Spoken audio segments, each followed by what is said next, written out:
swear.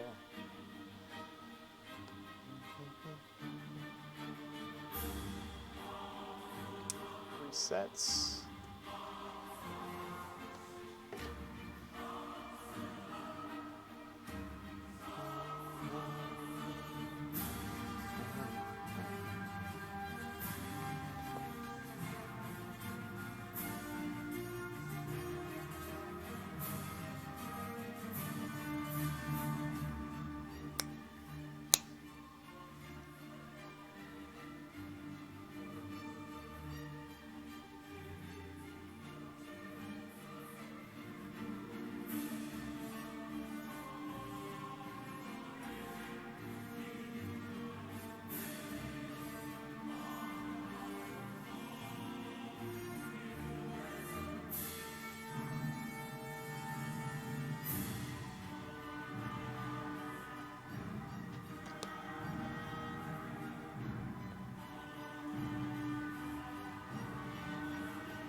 Rob, what's up, buddy?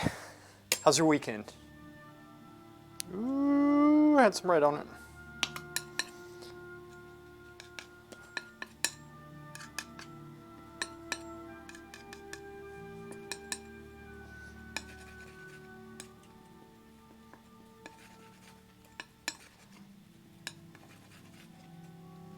See, y'all can see this maybe.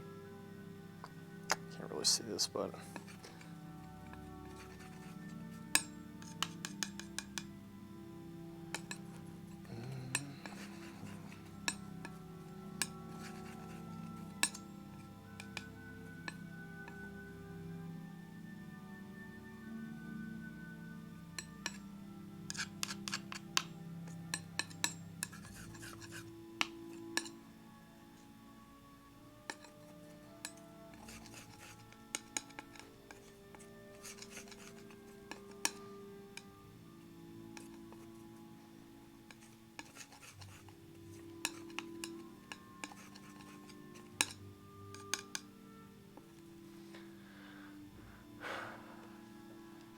It was, okay.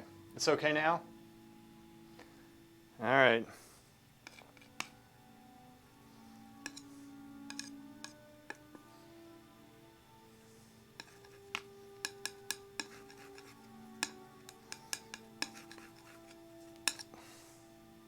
I actually switched to Michael Harding's Kremnitz White in this, so it's going to dry quicker because actually this painting right here is not as dry as I would like. It's still a little bit tacky because, and this is about like a week and a half since I've worked on it, which is insane. Thank you so much. As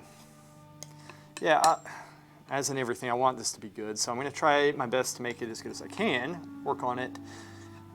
It's great practice. I'd rather be going off life, but for now I have to go off the photograph for various reasons. So I'm just essentially right now mixing my orange so that I can be more spontaneous at work, mixing colors. And so first thing that I normally think about when I go into something like this, especially starting back on Mondays, you take advantage of your fresh eye. So I'm going to take a little bit of time just mixing paint, preparing, right? Mixing the paint and making sure I have enough so I don't have to constantly keep on returning and mixing. And then I'm going to be looking at, what I see needs to change in this, like the proportions and such. And then I'm going to hopefully fix that. There's always, the desire to make it look pretty and to start refining because it's fun to do. But if the proportions are incorrect, you're refining an incorrect drawing, and it's going to look incorrect in the end, though it might look pretty. That's not what we want. So taking my time, organizing my thoughts. And in this manner, I can paint more efficiently. There's going to be less frustration, less mistakes, hopefully, and I'll get this done. And that is the plan, right? Put a video in the Discord group about titanium white, which may discuss lead white, but maybe not. All right, I will check that out. Michael Harding's actually, they sent me a small tube of the Michael Harding's lead white. I think like 40 milliliters of it, and which was really cool because it's not something I ordered. I kind of just threw that in.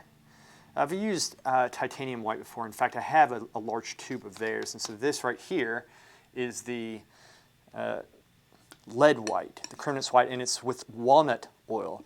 Now this will actually dry. I know this from extensive experience. This. So when I'm mixing these colors, I'm not just mixing generic flesh tones. I'm mixing the field color of what I think her flesh tones would be, right? So I'm trying to get it as close as I can within reason.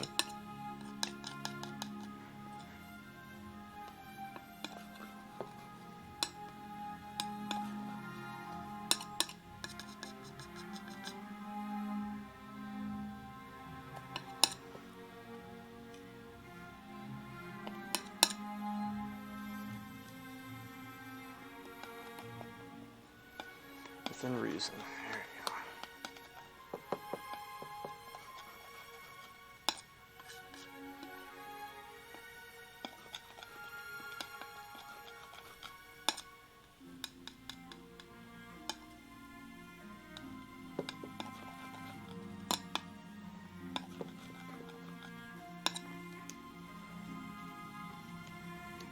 And then this last one's not going to have any blue or black, and it's just going to be white with some orange to it, yellow and red. That's it. It's more of the highlight-ish area. Do a little bit more color into it. A little bit of red. That red actually goes a long way, so you can get really rich lights by doing this. Really push it some. I'm going to bring actually this up some. A little bit more in between this and this. Sinhausent. I know I'm probably saying that wrong.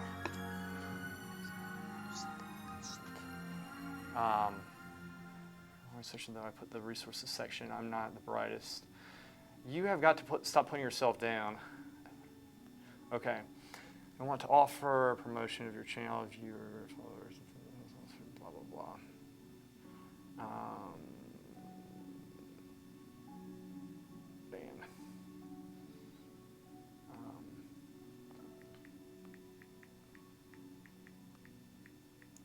Somebody else doing this. There we go. All right. There we go. So essentially I added some white and then I touched it up with a little bit of orange so that it remained a vibrant color. So I brought the value up and maintained the color. And when you add a little bit of color, it's going to bring the value down darker, right? Because the color is darker than the white is. But I know that's blurry, but that's what we got here. I could put this on the model stand or the easel, but I'm not going to because it makes it pretty quick. All right, so now what I'm going to do, as you can tell, or maybe you can't, the painting is a little bit sunken in. So I'm going to use an oiling out medium just very thinly. I don't want it like dripping or drenched in this because, you know, the less oil, the better, I think. More pigment you get into the painting is better, and oiling out medium is oil, which is essentially, I can't really remember what, I mixed this some time ago. It's poppy oil, I think it's poppy, walnut oil, and mineral spirits, and I think it's 2 parts mineral spirits, 1 part poppy, 1 part walnut. I think that's the medium for it, or the mixture. And it goes on. It glides nice and smooth. You lost connection?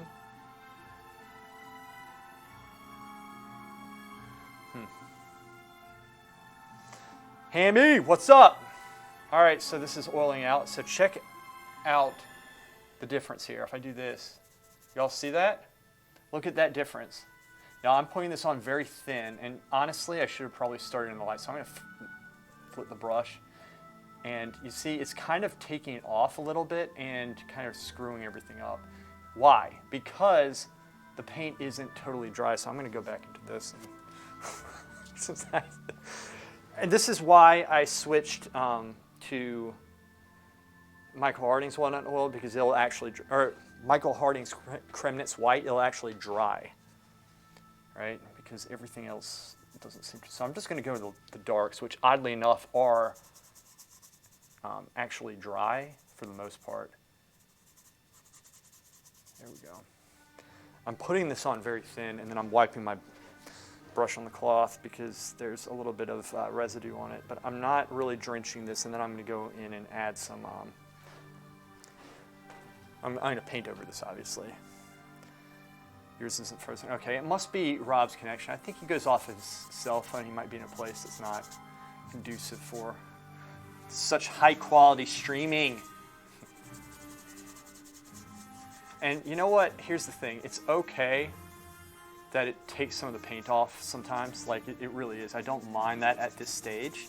If it's the stage where you went through and did the details, obviously that's not good, right? And I don't mind the darks kind of coming up just a little bit too. I'm more concerned about putting too much oil in. But I don't mind actually thinning the darks out, because you can make the shadows recede this way. So sometimes I can actually use this to soften edges as well. I'm going to be sparing with this here. Flip the brush. Working more in the dark areas right now. Not rubbing as much, as kind of lightly gliding over it, as you can see, expertly, effortlessly. And I screwed up the forehead tremendously. Yes. But did I? Because I am a genius mastermind who can fix this with 0 effort, as I do everything that I touch. Why are men harder to sketch than women? Is it the masculine structure? I find it the exact opposite.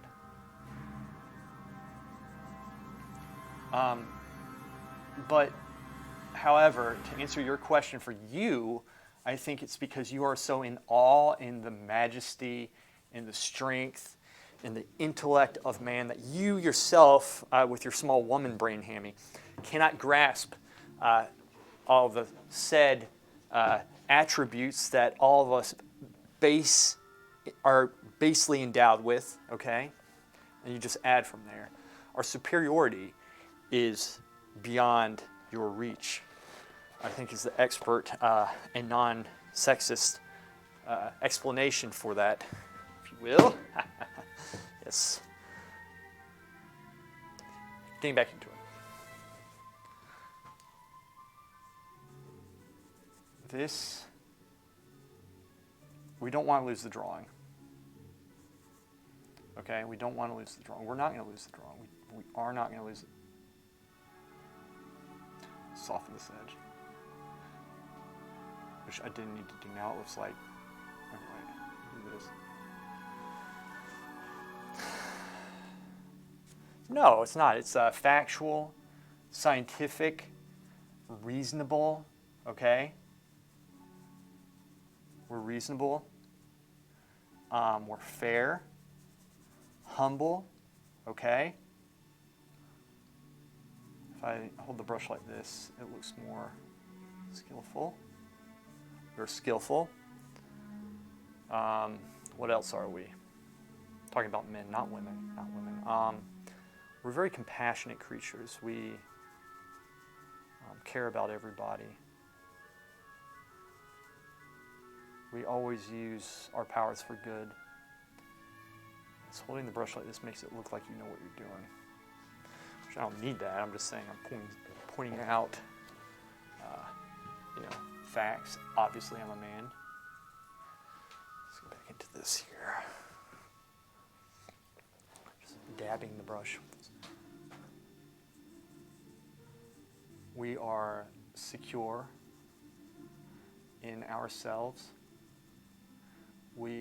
By the way, where is everybody? Do they not like the stream anymore? Do they not like me? What's wrong? Did I do something wrong? Just kidding. Tagging, what's up, buddy? Watching from class? Tell your classmates I said, wait, how do you say hi in your mother tongue? I don't even, in Kosovoan, which I think is the name of your language. Okay? Actually, I think y'all speak Spanish over there, but tag in. We are painting a face today. Tagging, I switched to lead white of Michael Harding's because it's not even dry, man. This has been sitting in my studio for 2 weeks. It's not even dry.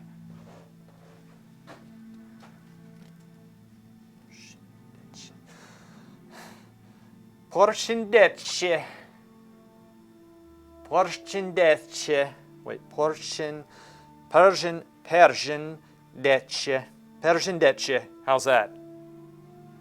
That's perfect. I'll answer my own question.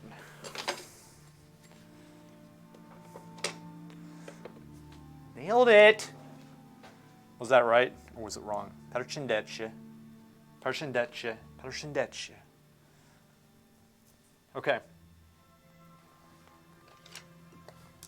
Some brushes. It doesn't matter what brush I use because everything I do is just perfect here. I can make it work with absolutely anything.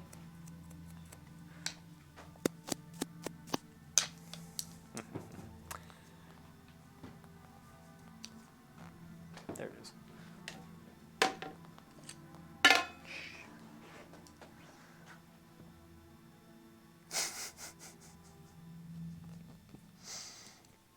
I would ask how to say it, but you can't tell me.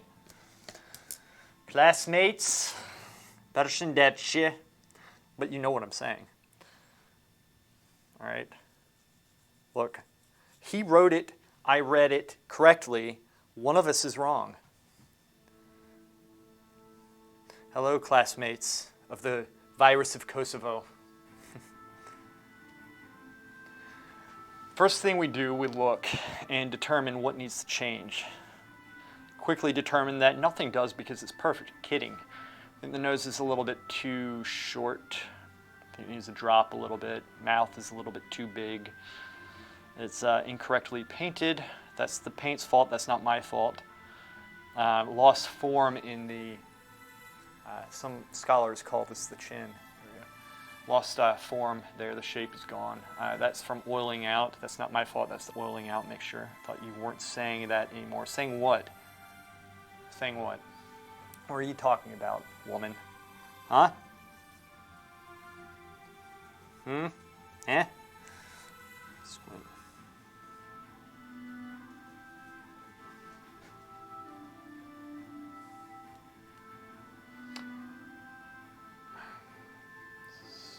This is ridiculous. Okay.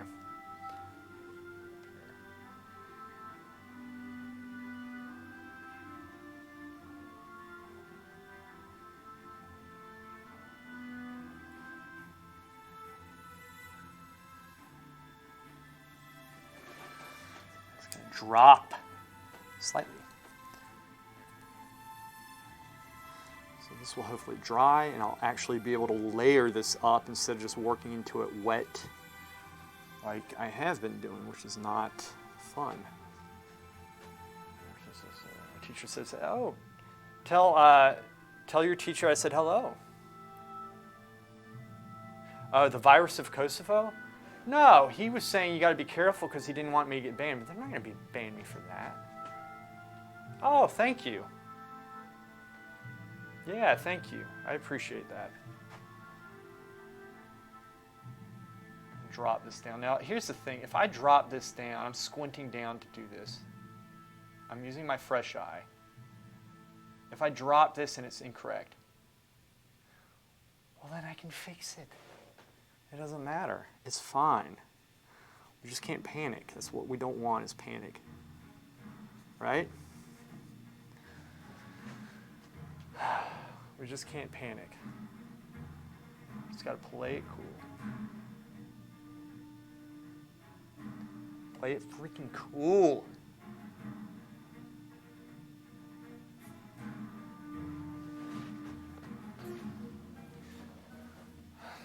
Step back. Overall, it looks... Forehead is popping out too far. That was when I was oiling it out. I'm gonna work on the mouth because that just, frankly, is not good. Did I just knock that? Yeah,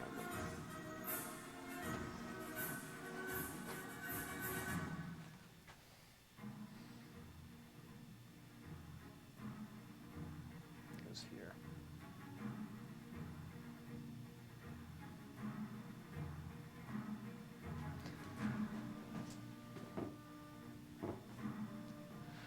And the same thing, if this is incorrect, I can always bring it back down because I'm keeping this very basic. So, I mean, if I keep this simple and just work these proportions out right now,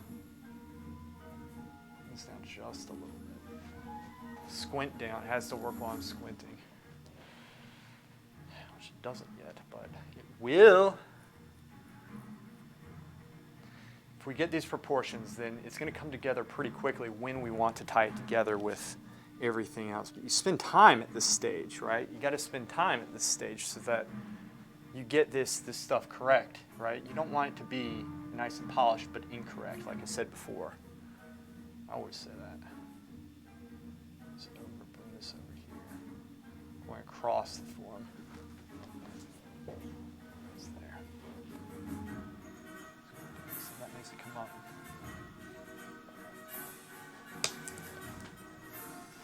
Anyway, so Lewis, did you see I posted my finished sketch in the Burn My Ass at the Ground channel? I am curious as to what you think, to see if I'm heading in. You are heading in the right direction.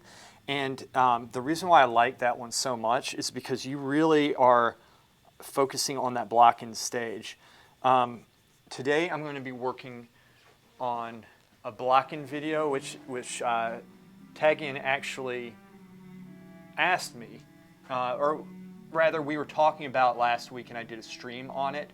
I might use parts in the stream, but I'm going to really hit home that block-in stage, and in particular keeping the light impression in the block-in stage, which again, Tag-In, you know, I tell him stuff, I think he knows it, but then he'll get it quickly, which is good. And you are starting to do those exercises, and that is the best thing that you can do. All right, so I'm adding a little bit of orange into a medium around the neck here. I'm going to squint down and bring this up just a little bit. That is a little bit light, but I'm just going to really thinly brush this on. That's a little bit too light, but that's okay. For how it is right now, that's probably not that bad in the long run. So I'm just, again, I'm fixing these proportions. This is going to need to be, see, like if this gets lighter, it's going to present a contrast here, which will make that look darker than it is. So we need to bring that up too. So I'm slowly bringing the light up in everything. The block-in video will be great for me too. Yeah, it's going to be awesome. So I'm going to be working on that. And also, I'm going to be working on the burn video, which you guys will be in it. Tag-In's actually going to be in it, which is going to be fun. I have an idea for him. It's going to be good. And you know, Tag-In, if your classmates are watching and if they want any of their work in there, or in a future video, I'd love to have some of their work, right? You know, have them join the Discord, and I'll do that because I just don't know if I'm going to call it a roast video. You know, that's been done to death, and I kind of call it something else. I don't know. It needs to be educational. It needs to grab somebody. I'm still brainstorming this. Okay, let me get back to the chin really quick. I just want to make sure you are taking the right approach, and you just need to practice it, right? To be honest with you, I echo the academic training and how I was taught at the Florence Academy because that's what I know. It's not to say that there aren't other viable methods and means of working. But the cool thing about it is that I don't need to come up with the curriculum. It's already there. And so if you really want to get good with the stuff that I'm saying, do bar drawings to start out with. You don't need to do like the spheres and the triangles. You can, and there's value in that. It's good. You don't need to do that. You don't need to do color wheels, right? Necessarily. You don't need to. Like, I understand how to do that stuff, but it was based off of my training, right? My training taught me that without having to do it, if that makes sense, which it does because I said it. Everything I say makes sense all the time, right? It's true. So,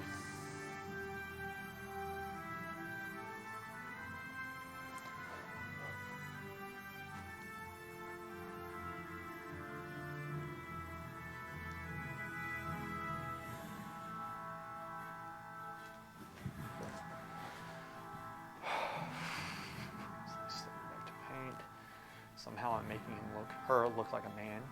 I will fix that, but I don't think that's my fault. I think that's her fault. I'm a realist. I do not make mistakes. I'm a genius. So.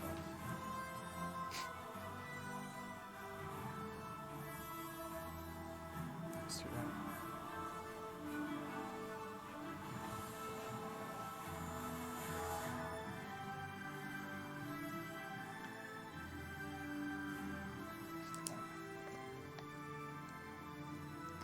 All right, so I'm bringing the light up in certain areas. I should probably be tying them together a little bit more, working the transitions at the same time.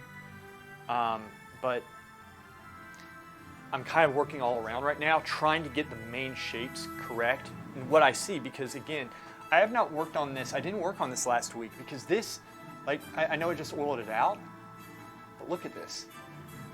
It should not be like that. That should be dry. That should be dry. Right?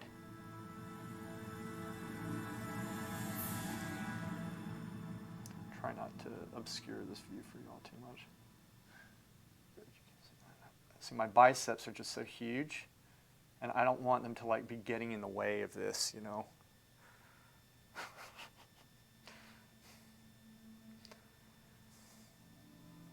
They're just, you know, I don't need to work out or anything. They just get big.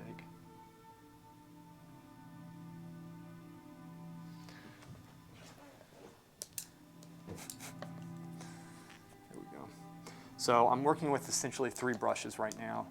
Light, medium, and then a kind of a darker medium, but it's not that dark. And with each brush, I'm working within a similar range. Like the lighter brush will be a couple different values of light.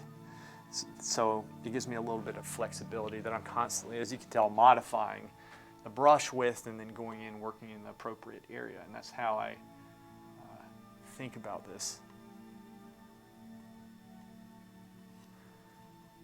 And you know what I like to do as well is sometimes I'll mix a color for a certain area, but then realize that it works in other areas as well, and I'll just go through and work down in that area. So it's good, and the way that you do that, you have to be looking at the entire portrait at once, even when you're doing the most minuscule details, right?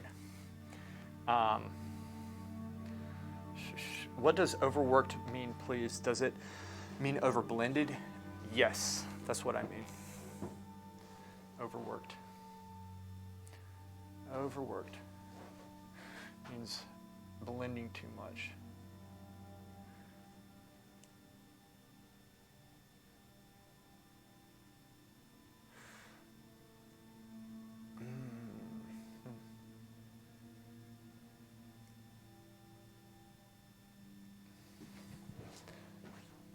Blended a little bit too much.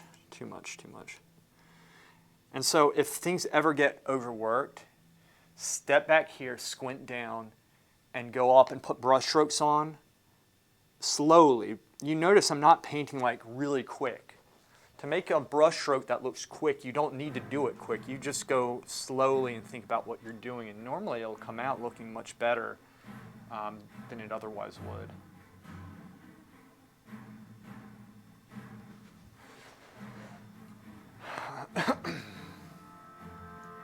So I'm thinking about the light, starting to bring the light up some. I'm trying to correct the proportions from back here. See, I'm working off a little bit smaller image for how big I'm painting this right here, and which is great practice. It's great practice, but it's not. I don't have the advantage of drawing this sight size, and that is an advantage. But it's good to not do sight size every once in a while for the practice, right? This up just a little bit.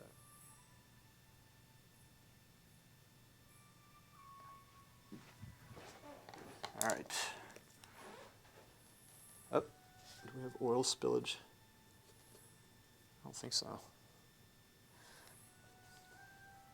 Let's go into this brush right here, actually. I'm going to darken this. I'm going to push this as dark as it will go for this brush.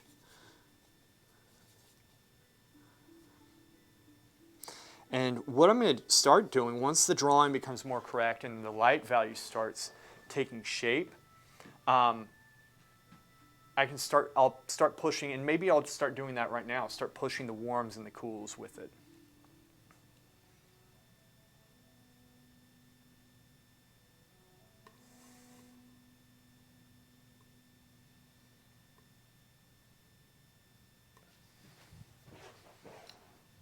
You know, start pushing some warms and cools, and that's kind of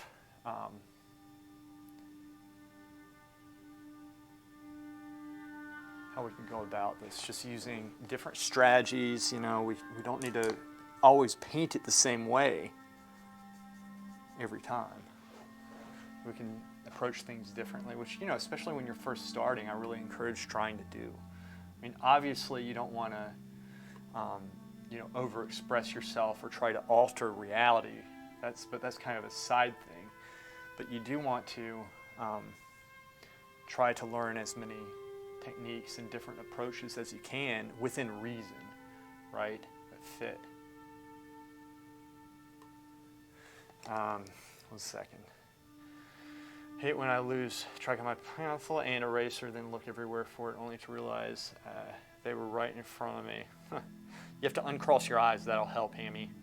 Burn! Actually, that was Hammy. Burn! Just fumbled my pencil, stabbed the pencil into my chest. Sharpened my pencil like Lewis does and dropped it. Of course it broke. I almost cried. That happens, man.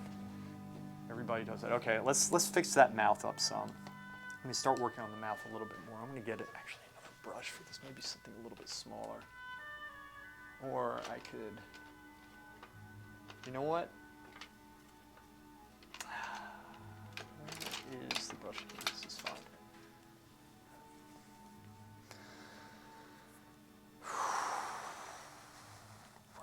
Let's see. Okay. Mouth is a little bit generalized. It does not have the subtlety that is required at this stage. So we're going to fix that. And I wanted to kind of purple something out. So I'm going to make my purple, which is ultramarine blue. And we're using only Indian red for this painting, just as an exercise, because and that was way too much Indian red. Way too much. I'm going to take some of it out, actually, put it on the side. Forget how potent it is.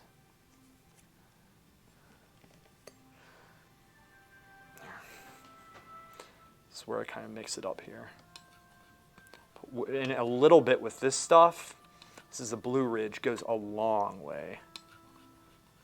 The Indian red is a little bit more subdued. It doesn't have that punch that cadmium red, at least a specific brand, which is Michael Harding's cadmium red that I use. When I stab my skin, I have a hole filled with rough. Geez, so you tattooed yourself. Dude, it's not good. All right, so just to give you an idea of how I mix. This brush right here is the brush that I'm working within this value range. And I sometimes go and darken it a little bit here, but this is it. And so I'm going to say, okay, I want a value. I'm looking to do this right here. And it's going to be lighter. In fact, I could probably get away with something over here. So I'm going to lighten it up just a little bit. And then I'm going to purple it out just a little bit. Okay? And then I'm actually going to add a little bit more here, trying to lighten it. But essentially, I'm taking the yellow out. Okay? And then we're going to add just a little bit here. And this is a little bit neutral, which is okay. And then I'm going to squint down. Now the drawing comes into place. And we need to step back here, squint. It needs to look good from back here, but also I'm looking at it close up because with the subtleties, you kind of have to do that because you can't see them from back there. You still have to get the proper impression. So it essentially goes like that, and mine just goes obviously straight across. And that's really messing with it. It looks like, you know, she's a little bit more like depressed or something. Squint, squint, squint. And then instead of like continuously working it or over modeling it, making it look too bright or too dark in a certain area, step back here, squint down, make sure everything relates to everything, and then forget what you looked at, step back here, do this, because if I do this, it's conveying that I know what I'm doing and I'm actually observing things. Which, you know, like I said, look, it doesn't matter what you paint. It's how you look when you're painting that's important. All right? Squint. And with one perfect brush stroke, I just lightly put this down. Boom. Step back. And then step forward again. And we're going to go through and go back into this so it doesn't get muddy. And then we're just going to slowly go into this here. And then it does get like more colorful and stuff, but I'm just trying to get the drawing and the light values right now and kind of flirting, if you will, with the color, okay? With the color. You go down here with the same brush, because if you look, this is called keying it up. This value is very similar to this, should be. So we're going to connect the transitions here just a little bit. Step back, make sure that works, which it does because I painted it, okay? And then what we're going to do, we're going to go in with the lighter brush, this one, all right? And let's see, what were we saying? No crying, just a few swears.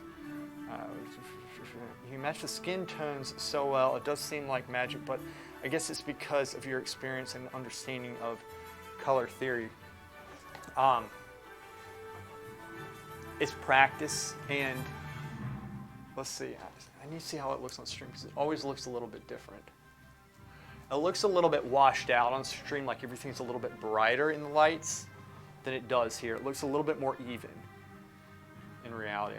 I try to get this camera as close that I can,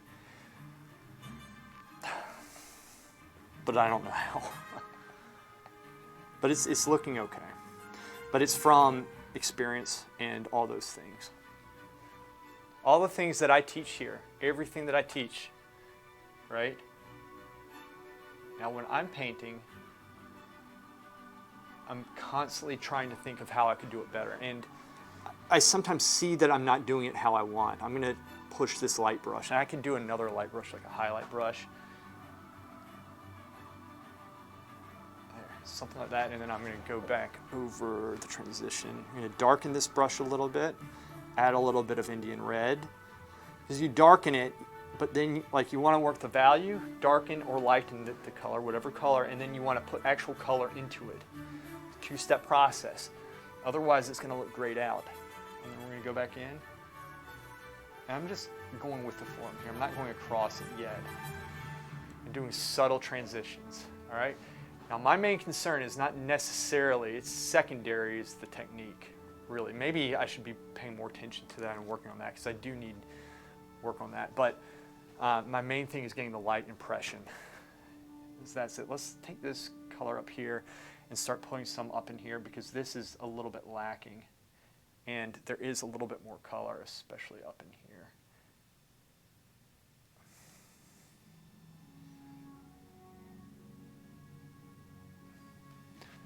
I'm also building the paint up in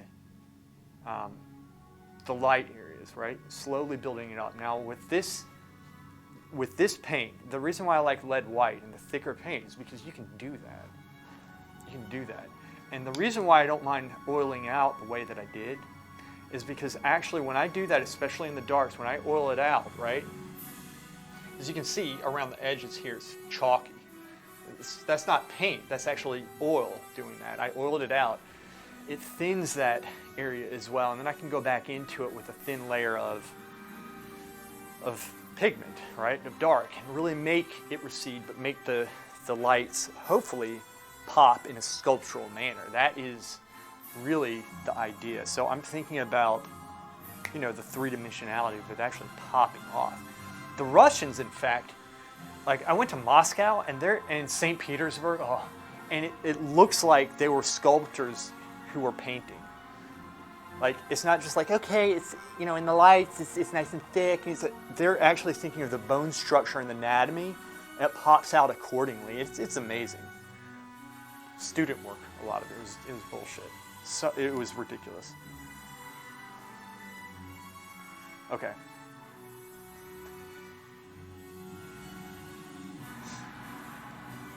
I'm going to go with a slightly darker value.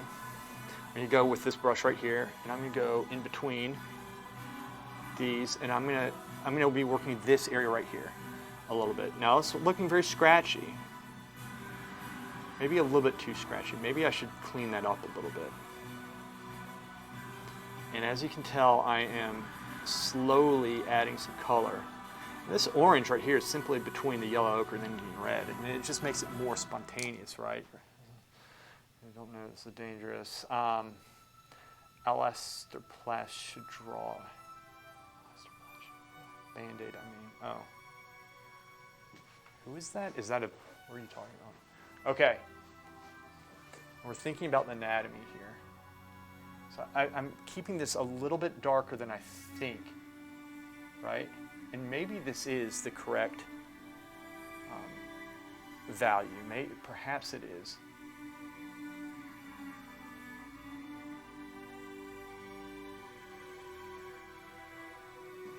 Step back. You don't want to work too much, too close, right? You don't want to do that. Now, another thing that's really going to pop this forward is really adding color to the shadows, especially the neck area actually has a lot of color, I can see. Certain parts that I see, actually some drawing changes now that I mention that. Let's do this. I'm going to go into the darker dark. This actually, let's go here. I'm going to push this brush a little bit darker. This is the darker brush, which is around this range, but I'm going to push it to the dark, add some Indian red, which is probably too much because I always do that.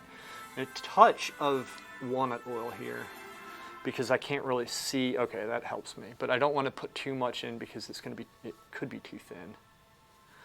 Maybe, you know what? That's looking too grayed out.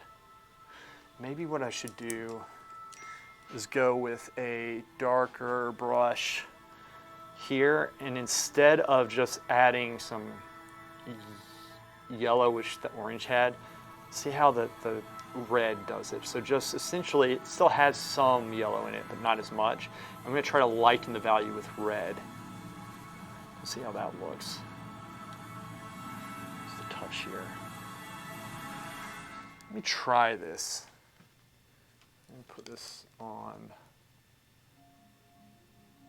Huh.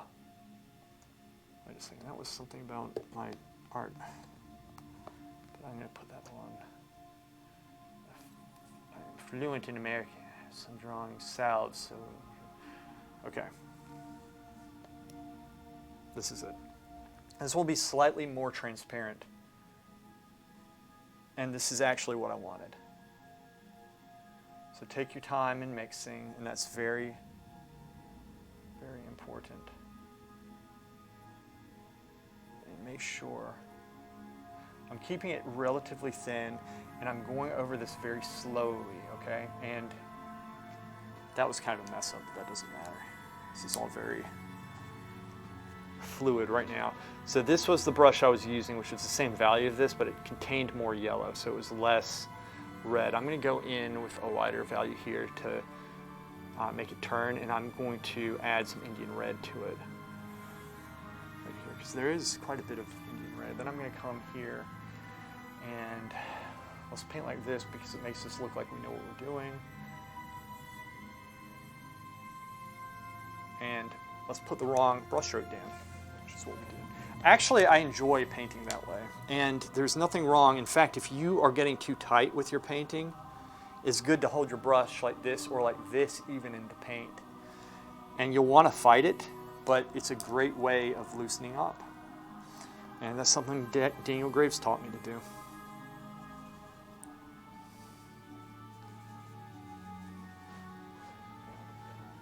So I will use this again. I lightened it up some. And that's better.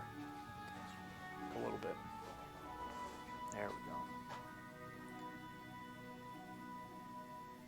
And then I'm going to soften this area right here, just a little. And then the rest, this part in there, we're going to go with a slightly lighter value, which I already mixed, which was questionably light. There, and I'm going to blend that edge just a little bit.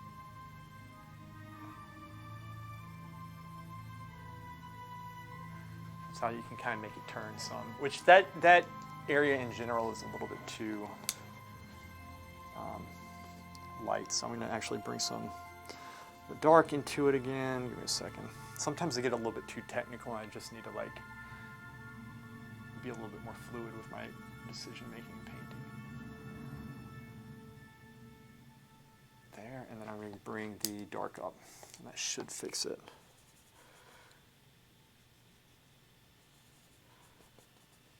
There we go. Let's use this part right here because it's going to be nice and brushy.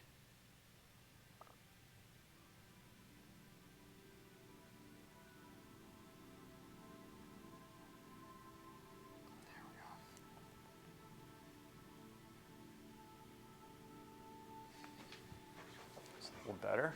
It's a little bit more color in that area, but the structure is not quite there yet. All right, what I'm going to do, this area is going to be a little bit greener, right, than this red mixture. So actually, I think what I could do is go back into this brush right here. I'm going to take this and add some yellow and maybe a touch of blue. And that blue is going to, and this was actually orange, but it has some yellow in it. The blue is going to interact with the yellow in the orange. It's going to create a more green effect than down low, right? And then this same value right here, I in fact see right here in this shape. I'm trying to do like full brush strokes with it, and to kind of create form instead of, I'm trying not to overmodel is what I'm saying.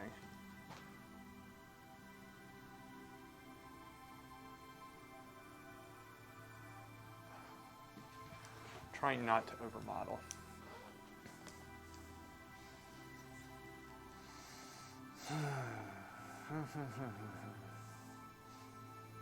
Okay. I'm going to go in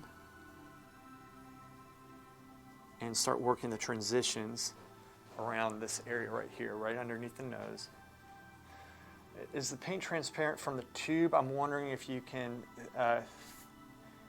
thinly opaque paint to make it, thin opaque paint to make it transparent. Yeah, you can. I mean, the oil is transparent, so if you add more oil to it, it does make it like more transparent, I think. But I also think that if you put too much white into the dark where it should be dark, that white, even though it's a little bit, is going to take some of the color out, and it's going to play off everything else as being not as transparent as you want. It might kill the effect because you're essentially, like if you want to bring the value up with something, if you want to make something that is darker, lighter, in the shadows in particular, I would always do that with color, okay? With like yellow and red, some good yellow and reds. I would start with red, depending, like most of the time it's red, but then, you know, it might be a balance of yellow and red. Because if you do white, you're bringing it up, but it's graying it out, and that kills the effect because things turn, like everything looks three-dimensional because not only because of how light or dark something is, but because of the color and how color plays off of the other colors in the painting. Right? That's what makes it turn, right? So I see it's too flat on the side. Let me work on the side of the face a little bit, and I'm going to get a dark brush. This is like a dark brush that I'm going in. I'm going to get a little bit of walnut oil in. Let's work the lower parts. Let's go back in with this value. So on her right side of her face in the shadow. Let's go down, and then I'm going to work the jawline just a little bit and get this drawing back.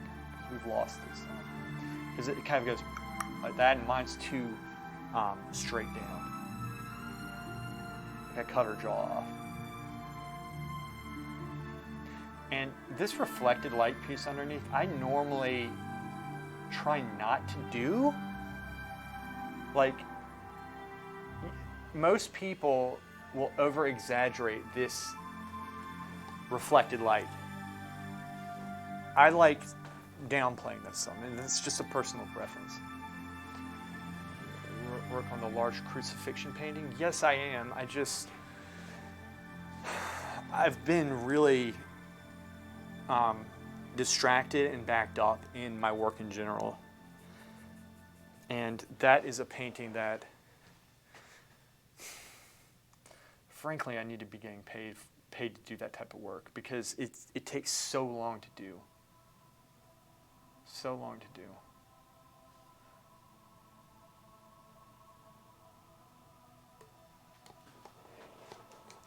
There we go.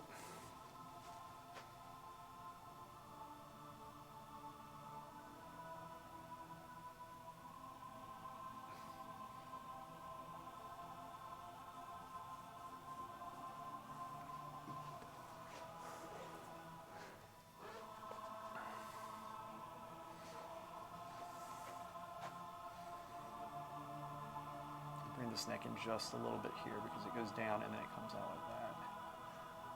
Yes, it does. Right there, and then it comes out like that. I know you guys can't see this probably bottom part. I have it really zoomed into the face. Yeah.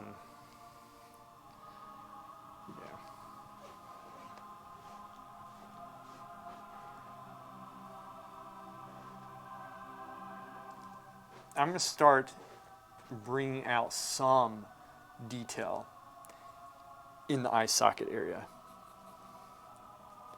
I'm slowly working this up. Now the whole time too, I need to mention this.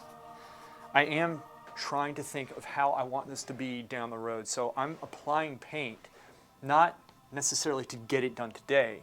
I'm applying it knowing that it's going to dry and I want to build it up a certain way so that it has a certain effect at the end. So I'm thinking about how I want this built up. It's like playing chess, right?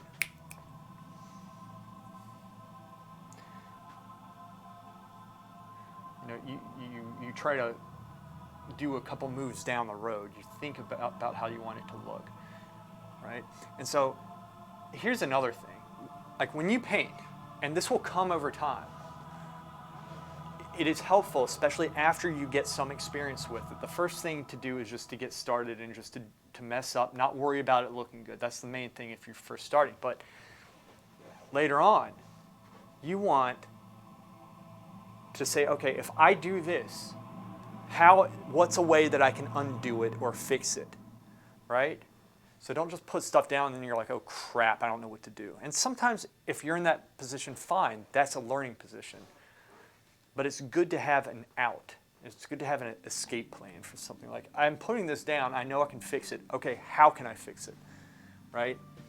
Especially when you're making these changes and such. You don't want to just blindly paint down and think, oh, it looks cool, this is fun, I like painting, and then like 30 minutes later, you're like, what have I done? You know, which everybody except for me has been there before, because stuff comes natural to me. It's just a portrait of Christ. I have messed up and I'm trying to fix it. So with him is getting his countenance, it's not just like getting a person with a long hair and a beard, right? It's getting his essence in there, which is difficult to do. You won't get there. Try turning it upside down. It's supposed to help. Having a lot of trouble with eyes and lips. I didn't have a problem with Mary. I am at the what I've done stage, yeah. Yeah. So you're going to learn all this stuff, which is good. You just, Hammy, your thing, you keep doing this. You're going to get it. Okay. Now, here's a major flaw in my work right now. I have lost the drawing. I can't believe I did this actually. I've lost this drawing here and here, and that's a huge part in the expression of the face. Now, I've done a lot of talking here, and when I talk a lot, which I'm trying to articulate this stuff because especially when I have a lot of energy in the beginning of streams, I try to take advantage of that. But sometimes, and I need to work on this, sometimes it slows my painting process down to the point where it's more beneficial for me to just paint. But I want to be able to articulate this stuff at the same time. So I'm trying to put some effort into that so I get better at it. So in other words, I want to be able to articulate all this stuff while at the same time, painting as quickly as I would if I wasn't talking. So this is coming down. I kind of messed that up some just a little bit. That's okay. And then I'm going to bring this over. It's here. It's coming across. Go. Okay. Let's go in. I'm going to take a lighter brush. I'm going to veer it to the darker side. And the lighter brush is not my highlight, like my lightest light brush. I'm not really doing that yet. And then let's go and work this area up just a little bit. I know that's very light, so that might have been a little bit too light for that stage. This is probably over here. Let's just do that. And then I'm going to actually darken that. I have to darken that area just a little bit that I just painted.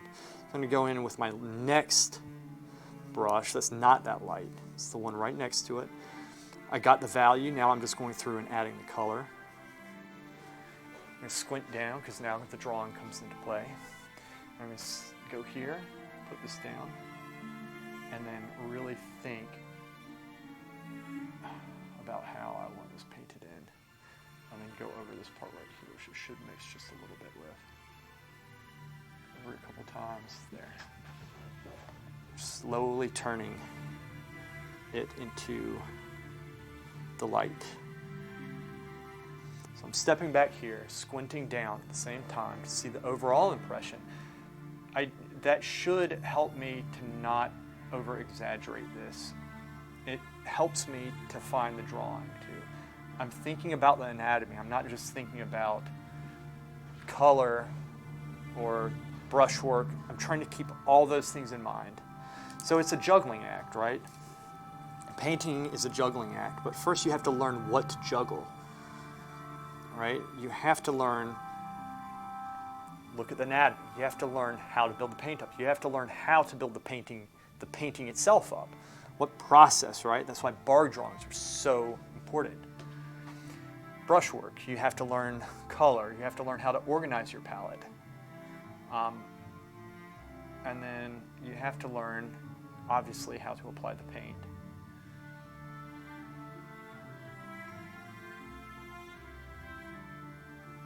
There we go. So there's so many different ways that you can paint a painting. There's so many different ways. At my school, I found it amazing looking at the student work and the people I was studying with. And even in the fourth year, when people knew what they were doing, you would think all the paintings looked like the same. I'm going through, now it's the time to get a slightly lighter brush. I'm going to get a larger brush for this because I feel like that's what I'm going to be needing for the lighter areas. Let's see. Let me just catch up on this for a second. Okay, you may think this is weird, but I had a dream the other night where it felt so real, and I was supposed to do these sketches. It has seen in my mind since. It's even more frustrating that it's not going the way I had hoped. You're talking about Jesus and Mary, which are very noble things to paint, and I would always recommend that. We appreciate your articulation, things to paint. They're not things. They're, you know what I mean. We are appreciating your articulation, but you should prioritize your painting. Let them talk. The struggle may be the purpose, Amy. You're heading for a big breakthrough, Jamie. I feel it. I'm going to continue to try to articulate this because the reason why I can't is because I don't have enough practice doing it. And that is something that only is fixed with practice. So I'm teaching you guys how to paint, while at the same time trying to teach myself how to articulate and paint at the same time, which I can do, but I'm trying to do it efficiently. That will come. All right, so I'm just going to lightly build this up here. Now I'm actually going through, and I don't want to really necessarily get brighter than this. I am pushing the value some. If I'm going to get brighter, that might actually be a little bit too bright. I might bring that down just a little bit. I'm going to go in with a lighter brush, put it on the lighter side of the lighter brush, but it's not going to be as light as my light brush, if that makes sense, which it does because I said it. All right, I get the value, and then I get the color, and then I tweak the value again because when you add color in the lights, it's very apparent.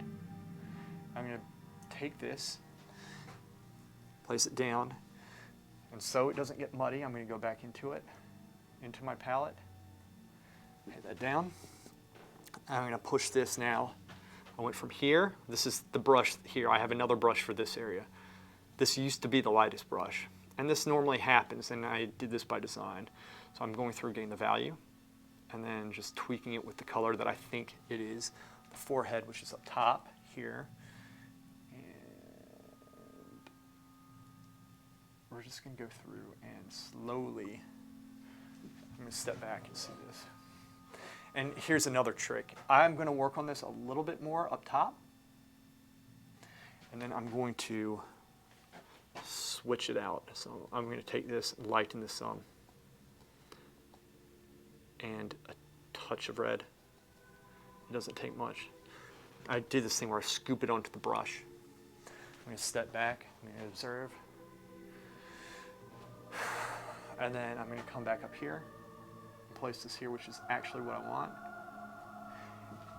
and then step back. I'm going to make that same value, and I'm going to connect that little piece to this right here, and then I'm going to turn the brush and do it again, and I kind of raked some paint off. So I'm going to go in, I'm going to say the lightest brush here, but I'm going to push it on the darker side, but I'm going to do that with, I took this here, I took some of this, and I took some of this, and I'm adding a little bit of color. So I'm adding some orange. I'm going in with the Indian red, just a touch. It doesn't, see, there's less color in the lights. And then I'm going to squint and lightly press that down. I'm going to go over it one more time just in the interest of blending it, which is kind of raking the paint. But I'm going to take a break from that, rest my eyes with that, and take some of that color and bring it down the face at the same time, because I'm aware, like, there's still stuff that needs to change with this, right? There's still stuff that needs to change. We're just slowly building the paint up in some areas, but I don't want it washed out, right? Work will improve your teaching skills. This is correct. You think you can fix your drawing. She definitely can fix her drawing. Like I said, the reason why you keep your drawing in the blocking stage is not just, oh, so you know how to simplify and you're doing it right because that's the process. In the blocking stage, you're supposed to keep it firm but erasable without it scarring the paper. So if you're doing it right, or if you're trying to do it right, you're going to get better at keeping it at the blocking stage, and it could be wrong 90% of the time, and then that last 10%, you're going to get it, and it's not going to be scarred because you know how to work the paper. She can definitely do it. New glasses and new prescriptions, so I have been trying to adjust them on top of it.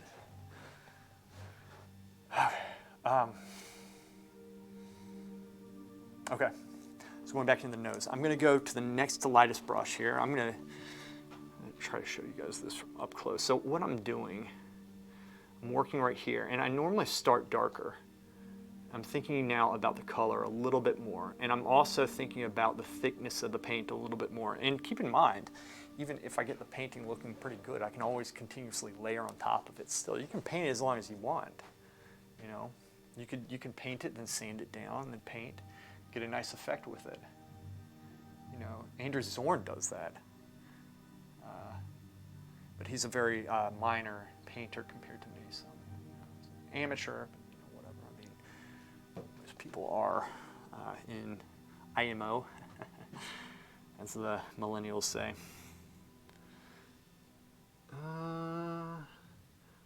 So I am just tweaking the value, the light value, with actual color here. So I'm pushing the color, and this is a big brush, but I am using the tip of the brush to paint, and I'm laying down color that I know is going to be painted over, right? It's going to be painted over. So I am setting the stage, laying the foundation for what I want to paint afterwards. This is the chess match, right? You're trying to predict how it's going to be.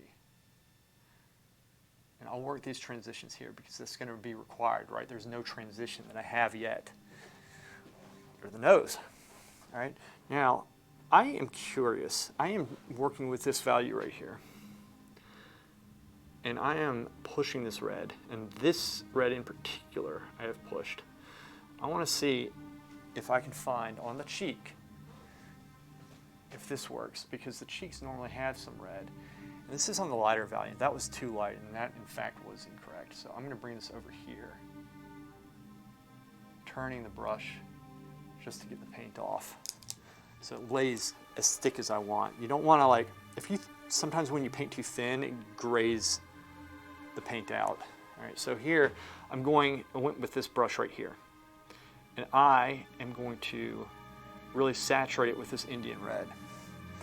But you don't want to go overboard, and if you do, our way out is to go back through and gray it out if we make it too high chroma. All right, so this is going to be darker and it's going to be red. Let's just do that one brush stroke, see how that looks. I like that because that looks like a very fresh brush stroke. And the color, I think the value is very close. The color makes it come alive, at least. I don't know how it looks on stream, but in reality that looks good. You want to have attractive brush strokes from close up, which is something that I need to work on, but it needs to also work from further back, right? Now here's the thing, you can do 2 or 3 of them, but you don't want to do that. See, that's too dark. You don't want to do the same color. This should be down here though, like that, something like that. You don't want to do the same color where it's like it's obvious the same brush strokes all the way around. So what I normally do, constantly I'm working back into the palette to do these slight variations. I might make some a little bit more orange, right? So I'm going to step back, step forward, thinking about the anatomy, the drawing. I'm going to go through and paint this in. And so you're going to have that variation of color, right?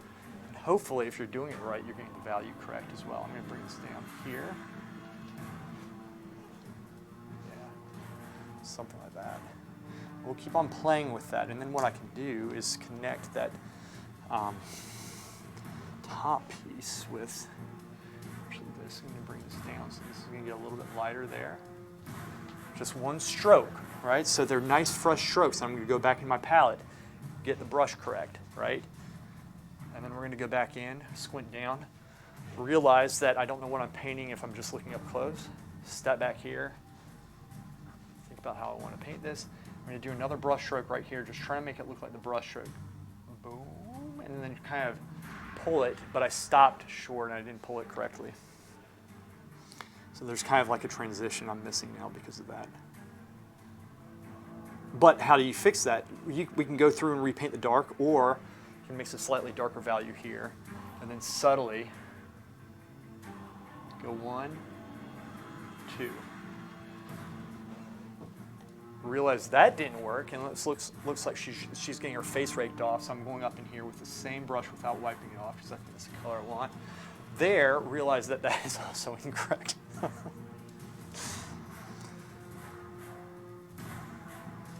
Go back to the drawing board, which is the palette. We're going to redo the lighter color. I'm going to rework that area.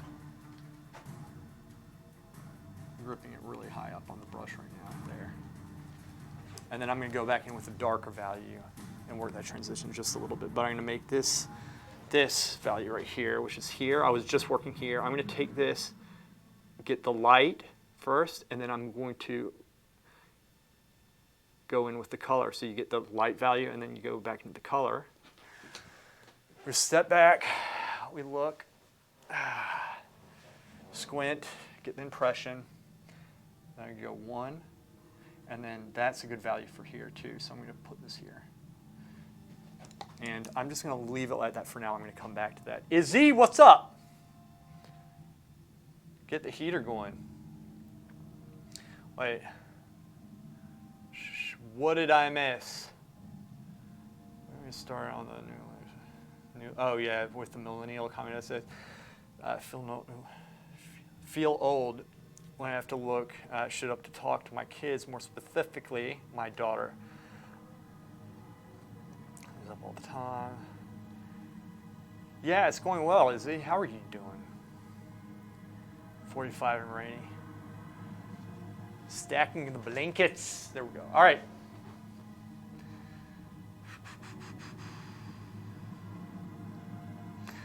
While I was getting caught up on that little transition, which, you know, I am thinking of the overall drawing, let me just stop, take a breath for a second, and look at the overall,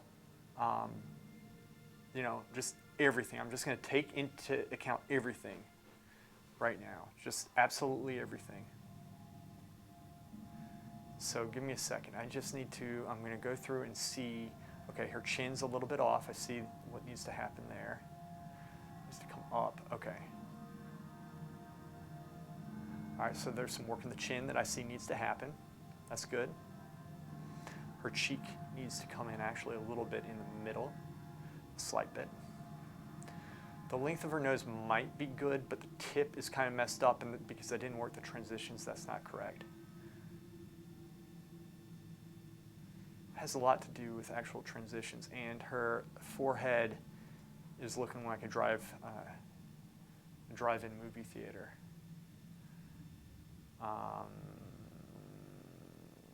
Top of her head is generalized, the hairline is at least. Squint, squint, squint, squint. And her eyebrows, I need to continue working on those because that is indeed incorrect. Her left eyelid is incorrect. Her lobe of the ear is coming up too high. Plumb line over to the nose, going through that point. Which actually the ear lobe itself is too low. So I think if I look close up, it's going through that point right there, which is actually very close, and maybe that's not it. It should be going through right there. See, I moved that down some though too. That's just generalized. This does need to come down a little bit. Okay, so got the proportion. So we're gonna keep on fixing this stuff.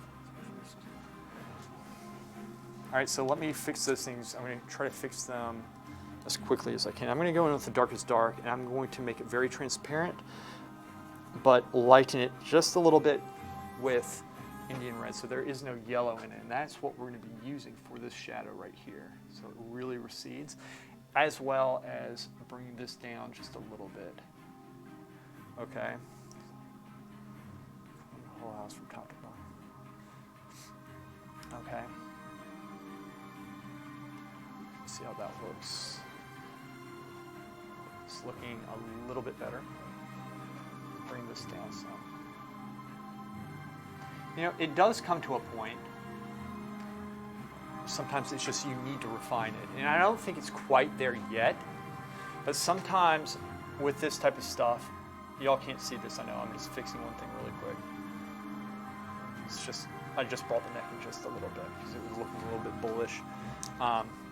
What do you think of using promotional dividers, or promotional dividers for measuring? Promotional dividers. I think to figure it out, just need to erase the entire face and lift it up with a slight turn or tilt. Okay, I'd have to look at it. I would not erase first. I would first correct. Okay, don't erase the face. Leave the lines there and then put lines where you think it needs to change. I did this on stream with the drawing of the chick from Stephen Ballman's collection, his. Like her face was too wide, so I went through and redrew where I thought it was, and then I erased the old lines. Do that if you think something needs to change. Don't erase it and then redraw it. Don't do that. Okay?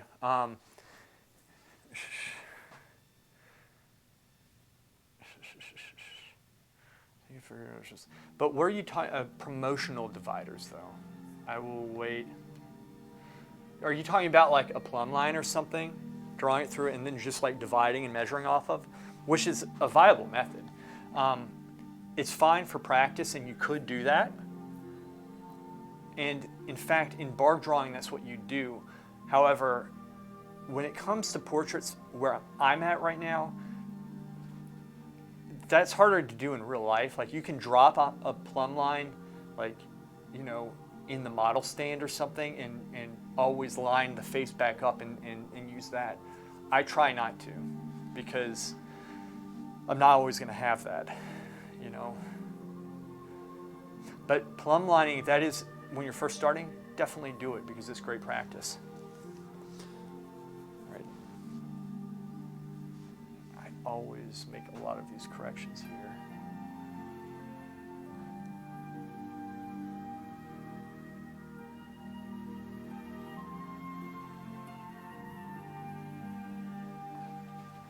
Little bit, just brought that in just a little bit.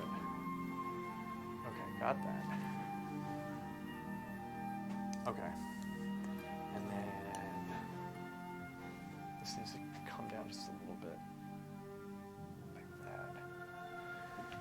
And then it's the top piece.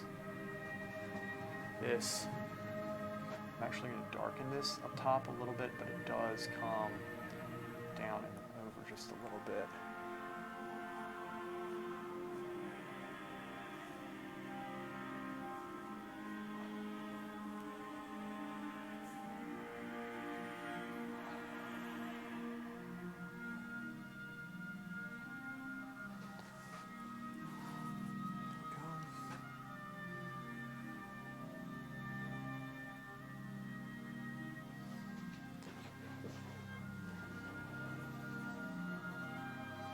So we're just making these subtle corrections. Now what's this doing? Like this type of work is such good practice because you're really pushing yourself to see everything, right? You're forcing your eyes just to see everything.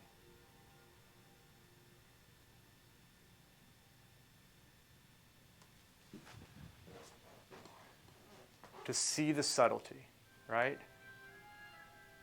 That's what we're doing. You're going to get more practice this way, and it will speed up, right? The process will speed up. But don't try to rush, because if you rush, you're actually going to be going slower because you'll be making more mistakes.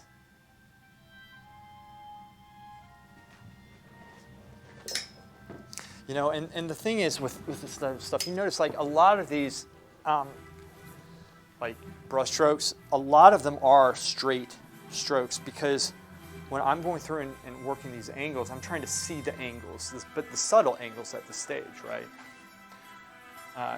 are also known as prospect, I think. I still don't know what that is. I would swing it. No, oh, wing it. I don't know why I said swing it. It's the difference between a great painter and a decent painter. You can wing things every once in a while. There's nothing wrong with that. But, you know, you need to educationally wing it. Let's put it that way.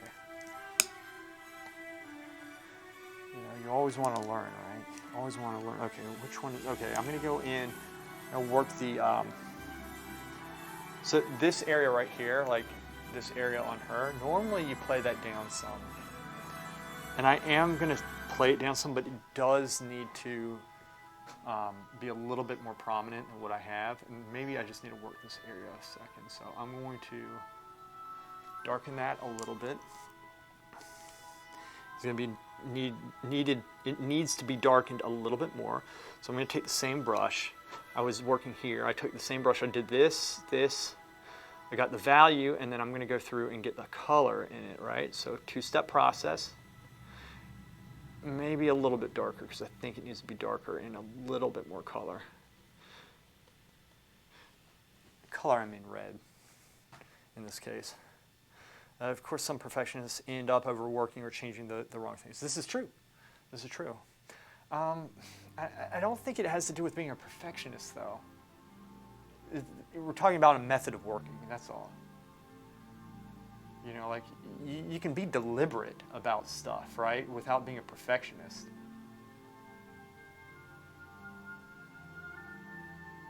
Don't you think?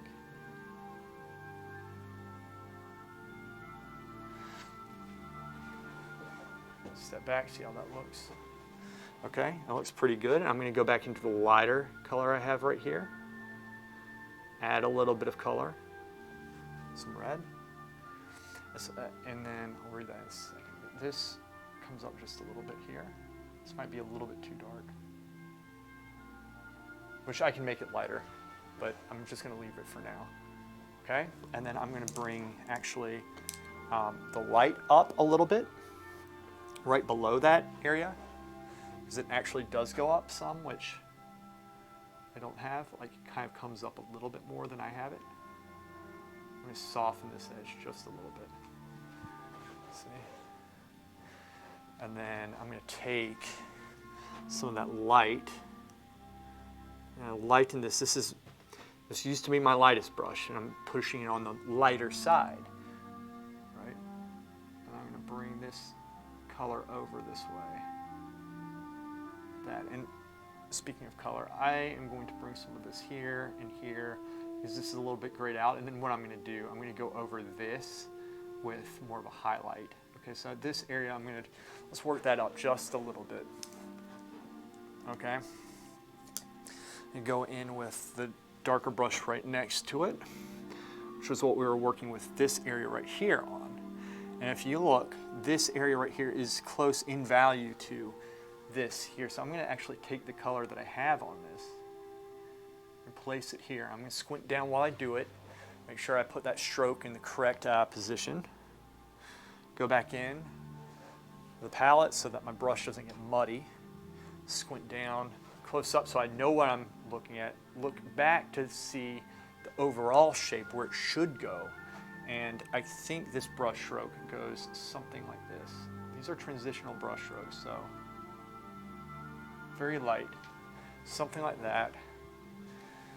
And I'm going to go in actually at this point with a darker value. Now when it comes to areas like this, you know, sometimes you work several different brushes, like the transitions are very subtle. So, you know, you might need a couple more brushes for a smaller area, which, you know, is kind of opposite of what you would think, but there's a lot going on in these areas. Not to overmodel it though, you don't want to overmodel this. All right, so then here, 1, 2, like that. A lot of this is drawing. A lot of it is drawing.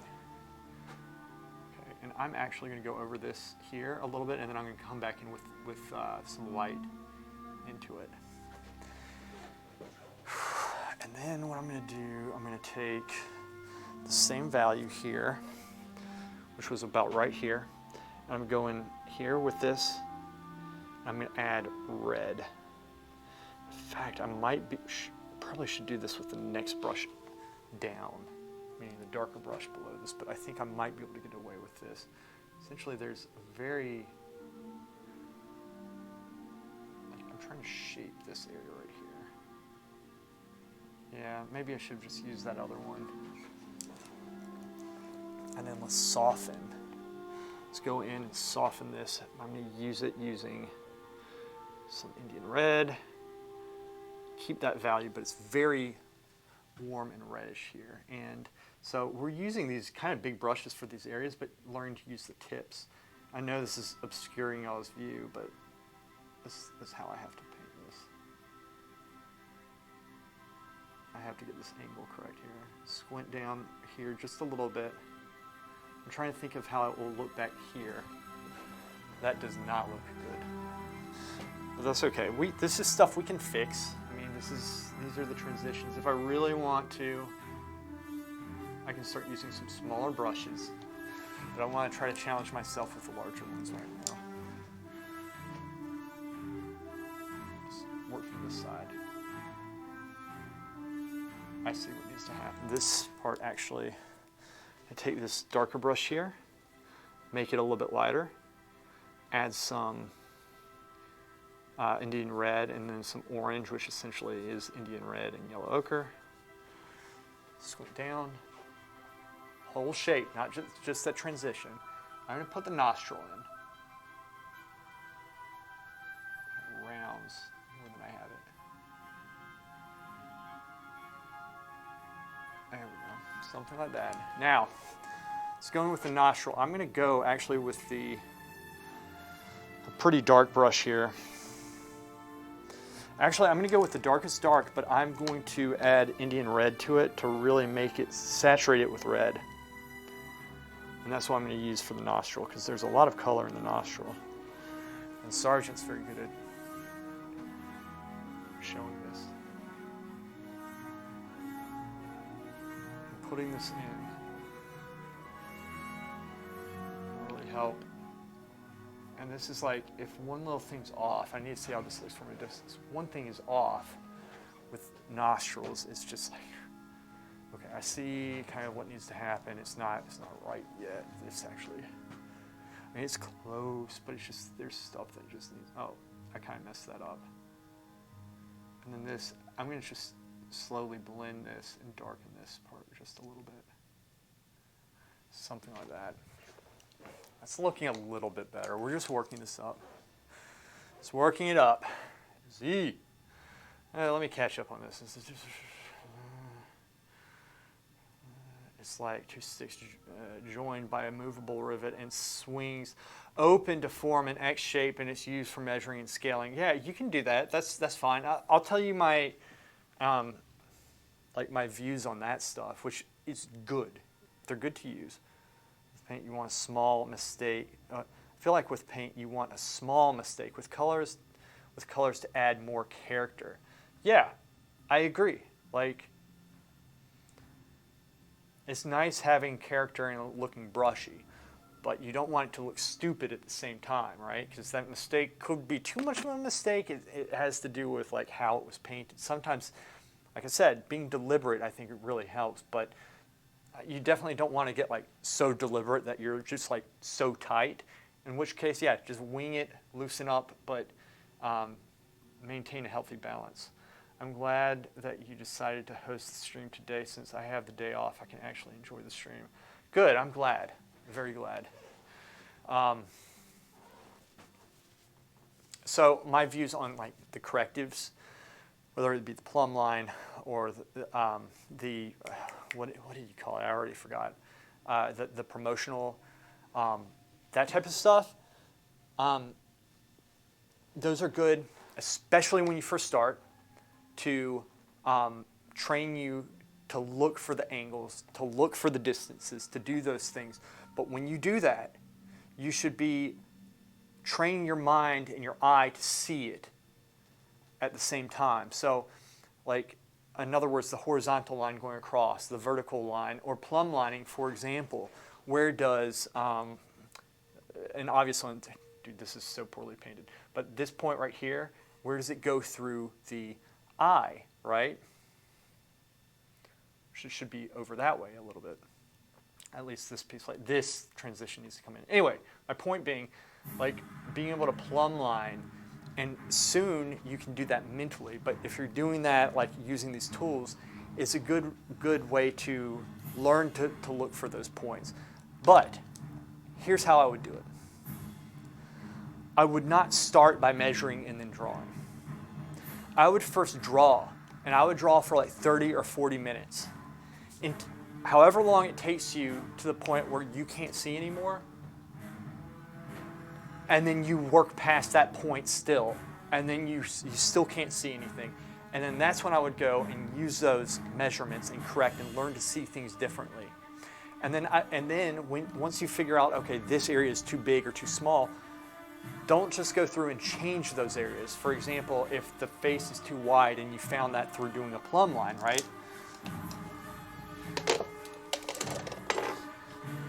Plumb line. If we went through and we're like, okay, this is too, it should be this wide. Okay, then I need to bring this in or this in. Or I look at this, right? And figure out that this needs to go over some. Don't just bring it over. Step back here, look, make sure that you see it. Really make sure you understand it, and then go and correct it. So first off, you're working without it, and you're pushing yourself as far as you can, and then finally you use it, but then you go back and you try to see what it says. A lot of people use it because painting is hard, and they just will correct and correct and correct with it, and then say, see, my drawing's more correct. But that doesn't give you the practice, and you're not going to get as far doing that. Your eye, a trained eye, will always be sharper in the end than using constantly these tools, right? So they're good to use, but you have to know how to use them, right? And when to use them for optimal learning. Boom! Shakalaka! Tag in, what's up, buddy? Yeah, we got some variation going there. We have a lot of proportions we need to correct. All right, man. We got a lot of stuff we need to correct.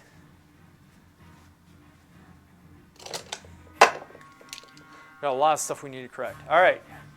So. Dun, dun, dun, dun, dun, dun.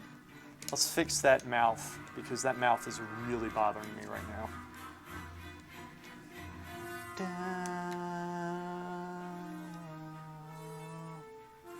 Okay. I'm going to take this brush. See, I have a brush right here that could be used for this.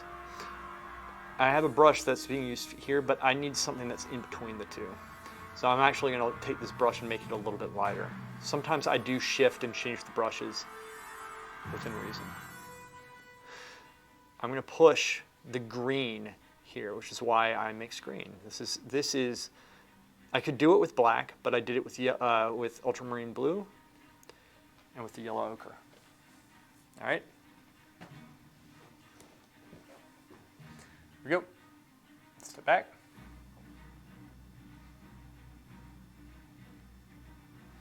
Now, when I'm looking at the mouth, I'm not just saying, okay, this needs to go over, whatever, because, you know, this.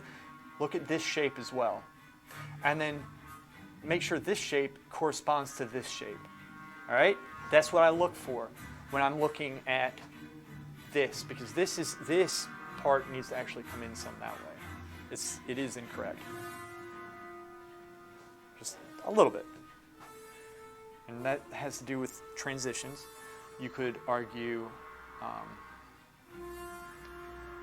transitions as, you know, just refining it some, and this value is totally inaccurate. So we're going to go back. And this is why we go slowly with it, right? Slowly. So I was working with that brush here. I'm going to actually take this here.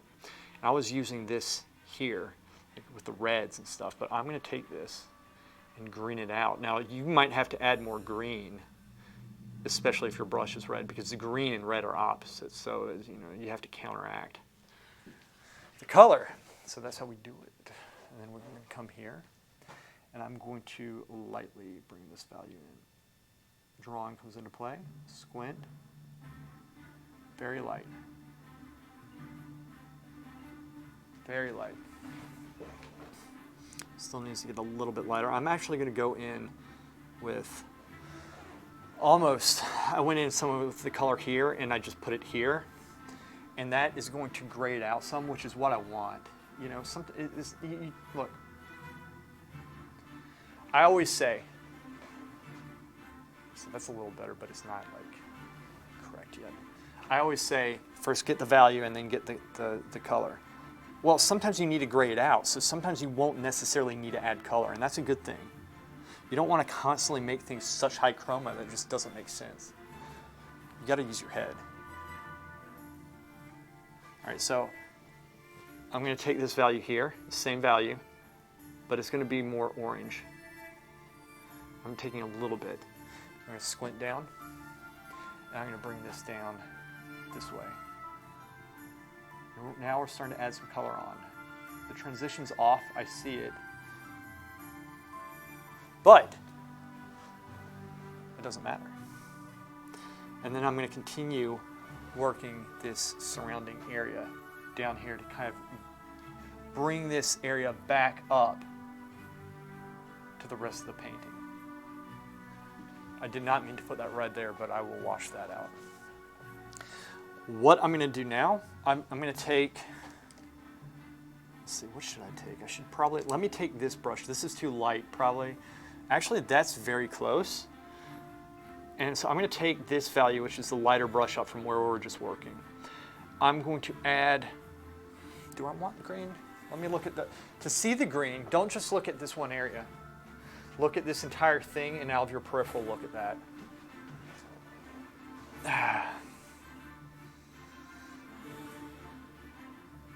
To be honest with you, the straight color that I mixed is very close. So let me see how this works. But I might purple it out just a little bit. Just very lightly putting it on. I'm kind of almost dry brushing it on. That actually works. The actual color that I had mixed. All right, so I'm going to take this, delete that piece. Soft, soft, soft, soft. Step back.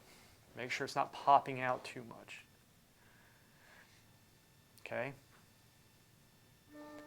Make sure it's not popping out too much, making sure the drawing is correct. Which is not quite. It has to do with a lot of the transitions and such. But what I do see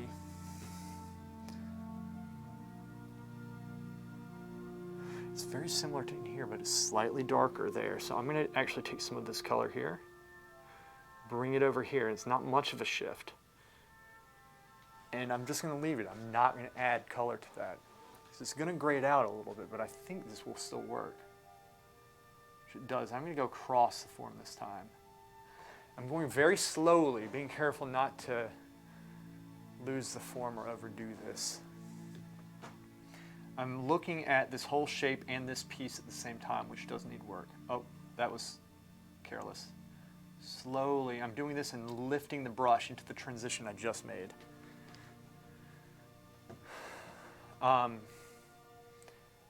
Yeah, I can see that. I can see that. Yeah, that's probably, you know what? That would make sense.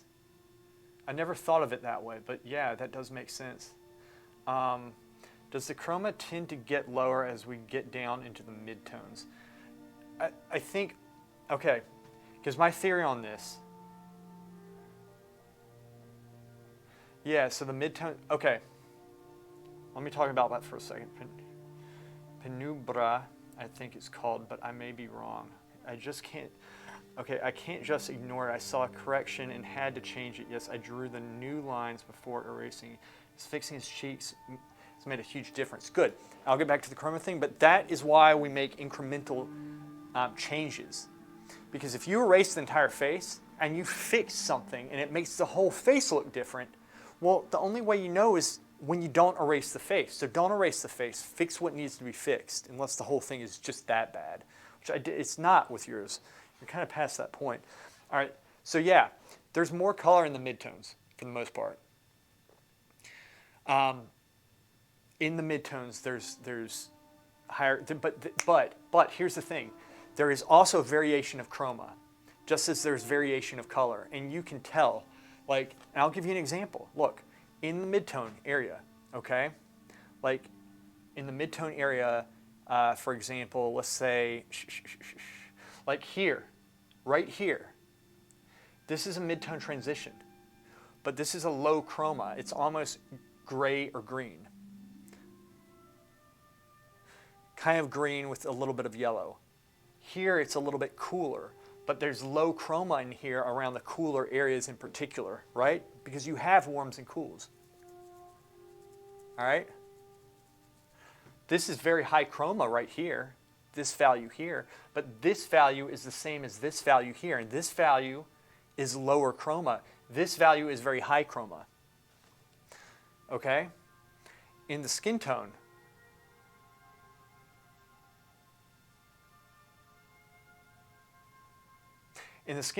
this is higher chroma than this area right here would be. Even though this is higher chroma than,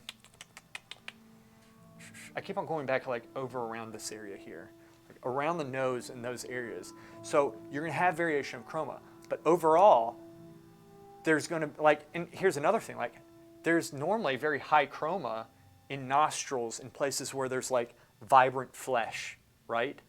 Light's going through like a fleshy part or something, and it creates this red, like ears, for example, normally are oftentimes, not all the times, but are high chroma, right? But yes, for the most part, if you really look, the highest chroma areas are in like the midtones, right? And sometimes that has to do with the transitional midtones, but there's variations with them as well. Does that make sense? It's like Michelangelo drawing, show the corrections lines. They didn't erase them, rather use the lines to guide the new lines. I'd have to see some of those, because I love that work. My mama said gators have a low chroma. Doodle obligata. That's why they are always so ornery, because they have all the water boy. Good one, Izzy. All right.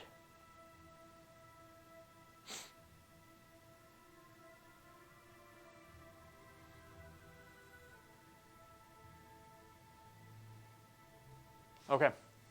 Couple small changes.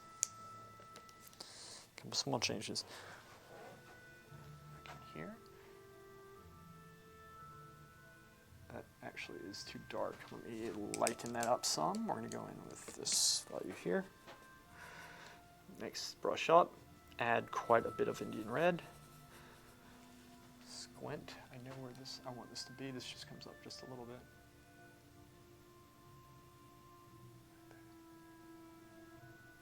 And that comes up there. And then what happens, we're going to take this brush, and I'm going to step back. I'm slowly correcting this mouth. Remember, we slowly shifted it. I'm doing a slight shift, a little bit more, making sure it looks good from back here. Because we're making these subtle corrections. Now, like, you know, might not think it makes much of a difference if I push one side in or not, but it does. It will affect how we see it. And sometimes in correcting something, you learn that it needs to be corrected a little bit more. This is actually really close, I think, for now. At least my eye currently is telling me this. Subtle changes. Okay, there we go. Let's go back down. I'm trying to work all over because it helps me to keep the entire piece in mind all at once. It gives me a fresh eye every time I change, and it works everything up at once, so I have everything to look at, to judge off of. Let's go across the form. This is flowing with the form. It's easier to flow with the form. Let's go across the form. Lightly. And if we do this wrong, what's our out? We can go through and repaint it. Now what happens when I'm bringing the light up around those areas. Makes the area like underneath her mouth darker, which before worked, but it doesn't anymore, right? It doesn't work. But instead of just fixing that right away, which I probably should do, I'm going to continue working this value and getting that jaw line correct, and then I'm going to go back into that. So I'm going to pull this down some, that was a little bit too much.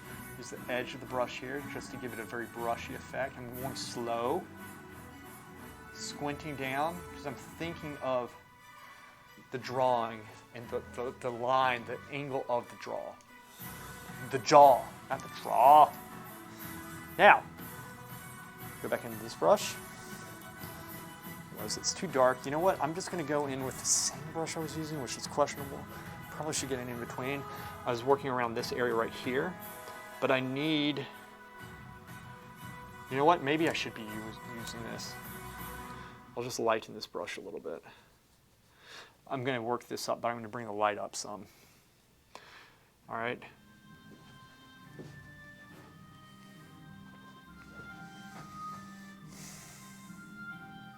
If I'm looking at this entire piece, right, in real life, it's so much easier because this is through the camera translation. It's a mechanical translation.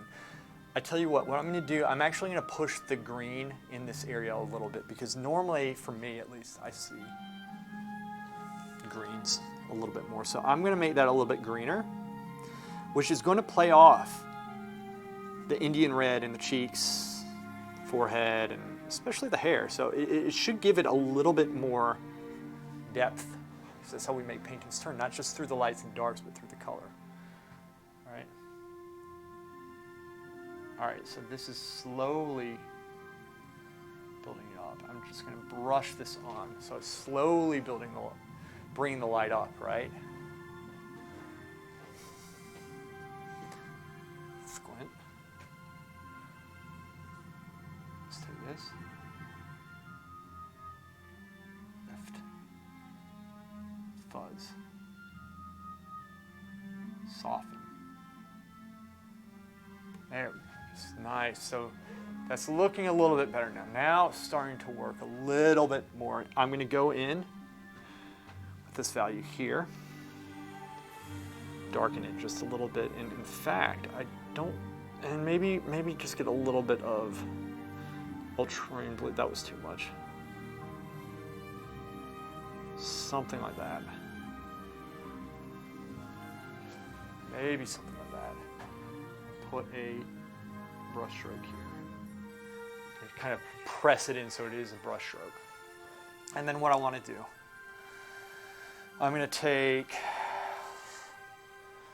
I could take the light and it would be viable for the chin and bring it up in there. But I'm going to take a mid-tone first and just ease up into it. With the mid-tone, I'm taking my third lightest brush, saturating it with some Indian red.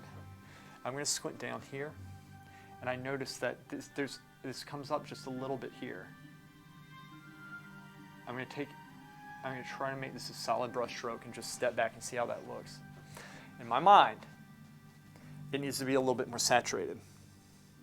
So I'm going to saturate it. I'm going to push it more than I think. And to do that, I was working about here. I took some Indian red. And what I'm going to do is lighten it a little bit with that, but I'm going to keep this value dark. Now this, to me, is too dark. Val, what's up, buddy? What did you guys push to, by the way? Oh, Val, I thought that was Izzy saying the Dula Obligada thing. I just noticed that. As y'all on my phone are both blue. I think it was wrong with Penumbra. I think it is Core Shadows I meant. I don't know. I'd have to look at that. But there is, like, Core Shadows. I don't know. I'd have to look at that. I need to learn all the art. Normally in midtones, there's more color. You could argue higher chroma, but there's higher chroma within also the lighter areas, like, depending on what you're drawing. But normally, midtones have more color and have the potential of being higher chroma, you know? Look, my whole thing is, see, when I hear these things, they're great to know, but I go based off of my experience in looking at things. Granted, if you learn these things, then you know to look for them and you learn more. So it's a good thing to know. And I'm glad you guys bring them up because it helps me. What was I doing? Yes. I brought up the chroma here. I really am pushing the red. This actually works, I think. Okay, there. That works. That actually works. And where else can I use this? Probably in the cheek. Let me see how this looks up here.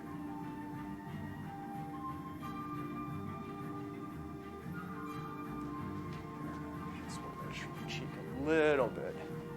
I'll bring this part over this way some because there is actually. Here, I'll show you how I'm going to do this. Take this, I'm going to lighten it, but there is also a little bit more orange. There, and it was too orange. I'm going to take kind of a cross between the two. I'm going to lighten it up because it has to be a transition going from this darkness here. Boom, shakalaka, that's how we do it. We're doing the hug! And then I need to make it a little bit lighter. So then I'm going to take this, take that because value and then color. A little bit more. And why am I skipping that? Because that's going to gray it out too much. We're going with, like, when you get to the light, you're going more with pure color. And that makes sure it had too much blue. That would have been offsetting what I want. Now, if this is too high a chroma, then I can go through and add some of that, which is going to gray it out just a little bit more, okay? Okay?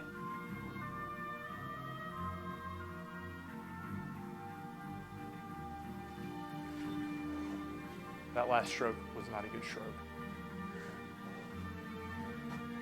And look, sometimes, like I said, you can mess. Let's do this. I kind of overmodeled that. That's a little bit more overdone than I wanted, okay? Okay? There you go, it's a lighter brush here. Wait a second, that was my, no, this is the lighter brush, okay? It's here, and then what we're gonna do, we're gonna work that cheek area just a little bit. I went from here up to here to get that, and now I'm kind of working on some of the transitions. So this is kind of like my workflow. I'm going to take this is more of a mid-tone. It's going to work, but then we can go in with the lights over that, right? I'm going to have to get this back. That got over. This is wrong. I lost the drawing there. All right. Now take this same brush, add some light to it. Add a little bit more light to it, and leave it without adding any more color. And I'm going to try to make solid brush strokes here. And drag it. And drag it. I can continuously bring the light up. Now with this, what I'm looking at is this. 1, 2. You see that? Let me repaint that part because that's bothering me now at this point. Wipe this brush off, because this is the value that I want, and I'm actually going to make it a little bit more orange, so that was too red. And we're going to go in here and just do that. And that's fine for now. I'm going to go back in with the lighter brush, add a little bit of orange for the color, squint.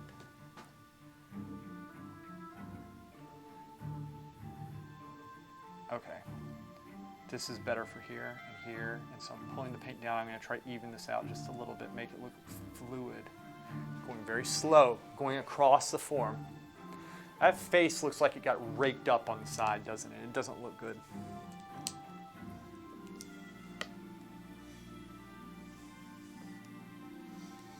So I'm going to, I see what I'm doing wrong.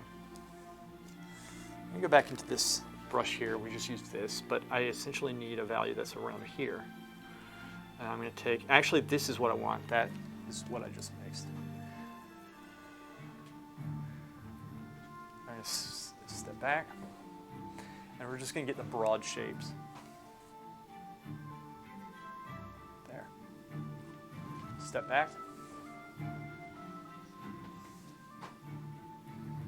This over this way.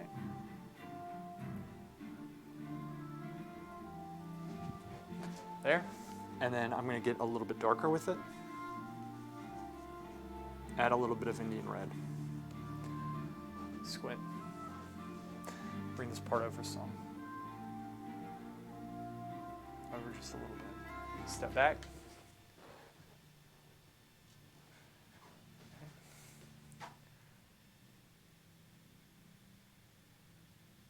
There we go. Lighten it up just a little bit. Add some orange. Squint. Let's go across the form this way. Just like that. Just a little bit. Drag that. All right. I'm going to actually use the mirror. I should probably begin to see. I haven't taken a break in 2 hours, which never do that. Always rest your eyes. But I'm not doing it because I want to stream for you guys. Slow down. It's looking okay. Let me see how that looks on stream. Seeing reflected light. It's okay though. Let's roll with that. All right.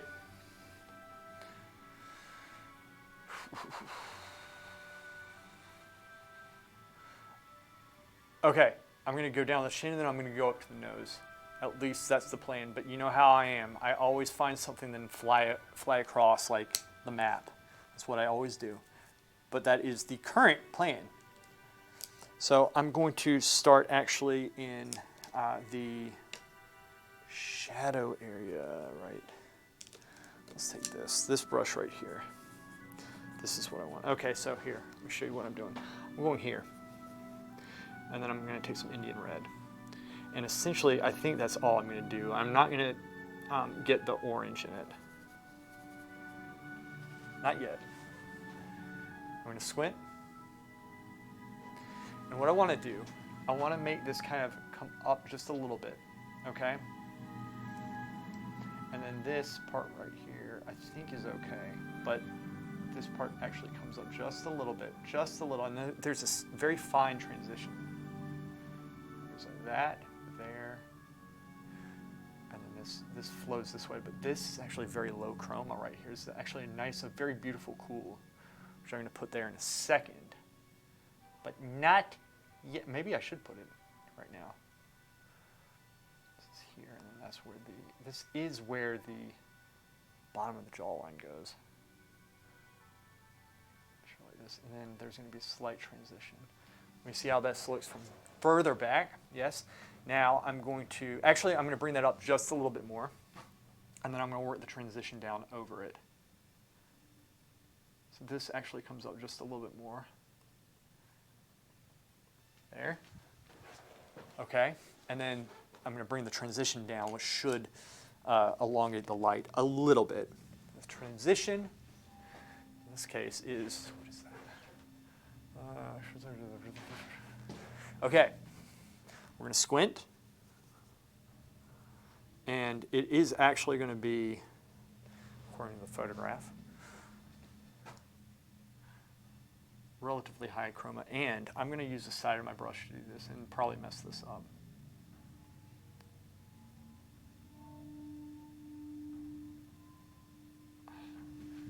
It's okay. It's not great. I might have to go over that a couple times. Let's increase the chroma and darkness.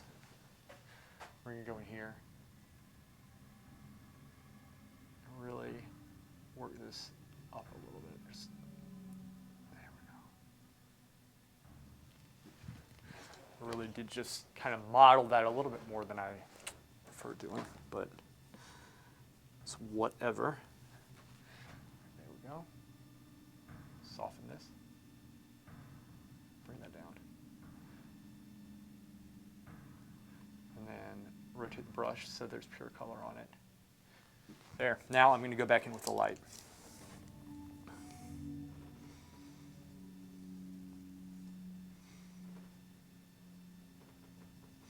It's not going to be as light as I can go. I can bring that up afterwards, but this part definitely comes over this way some. I'm going to drag the light down a little bit without making it, really paying attention to the transition. I was going to say, dragging the light down without making it grayed out. Look at the overall shape. So I'm not piecemealing this. I'm going to lighten it up just a little bit, squint. Connect this here, but I could either do this, but I want to try, let's try this way. Thinking about the brush shape, what's going to make the optimal brush stroke. Squint, go across the form. I want to have a nice brush stroke. That actually does not look bad, but it's looking a little bit mechanical. I'll fix that. Okay, I saw something in the mouth, but I said I was going up to the nose, which is what I'm going to do. Because I am a man of my word. Very noble creature. If you did the full figure of this reference, would you do a study first? Yes, I definitely would.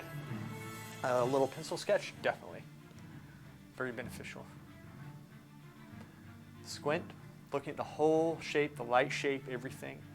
Keeping in mind, I'm going to bring some of the light up still, but I don't want it over-saturated, like washed out, which is essentially what I'm going off of. I should have dimmed this photograph. I won't show you. I think it looks better on stream than it does on my iPad. Which is my fault. Like, I don't know why I do this. I honestly just had to bring the brightness down. Details, details. All right. Here. Working with this brush right here. I'm going to make this a little bit darker. I'm lightening it up here, but I'm going to make it a little bit darker than what I see up there. And I'm going to really saturate it a little bit more with color. Okay? And then I'm going to put this base down. And then I'm going to go over and bring the light up from there, if that makes sense, which it does because I said it again.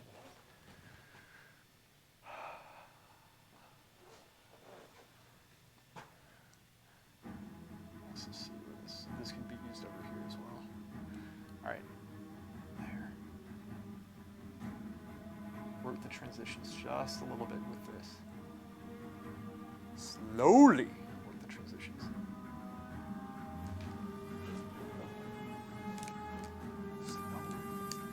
See that dark mark across the nose area. This part is not good because I didn't work the transition up properly there, which is why that's happening. All things I can fix. And look, I mean, this is if you're doing painting or you're first trying it out, just keep in mind I've been doing this for a long time, and it does take me a while to do this. I mean, could I do it faster? Definitely. Sometimes I do, but just be patient.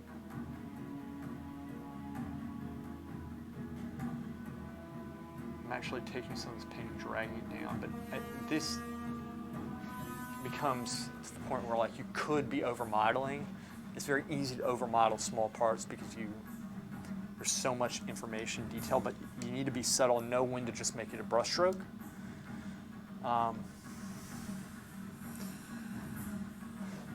Again, always have a way out. Try to do it, and if it doesn't work, don't stop. Just keep on trying.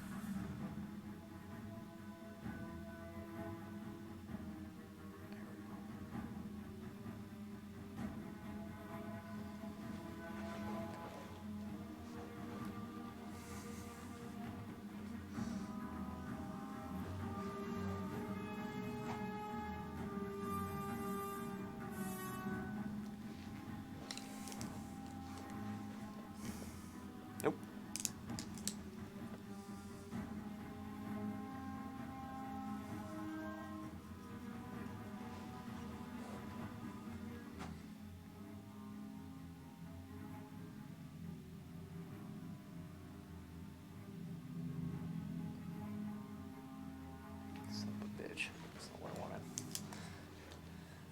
it.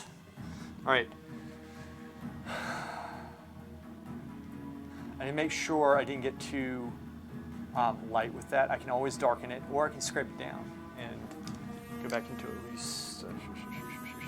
Your painting is always looking awesome to me. I really need to train my eyes because you are seeing things I can't. I know it takes time and practice to develop. Yeah, thank you, Rob. Here's the thing.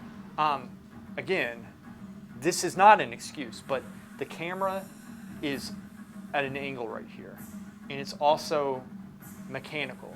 It looks totally different in real life, and it's easier to see what needs to change in real life, for the most part.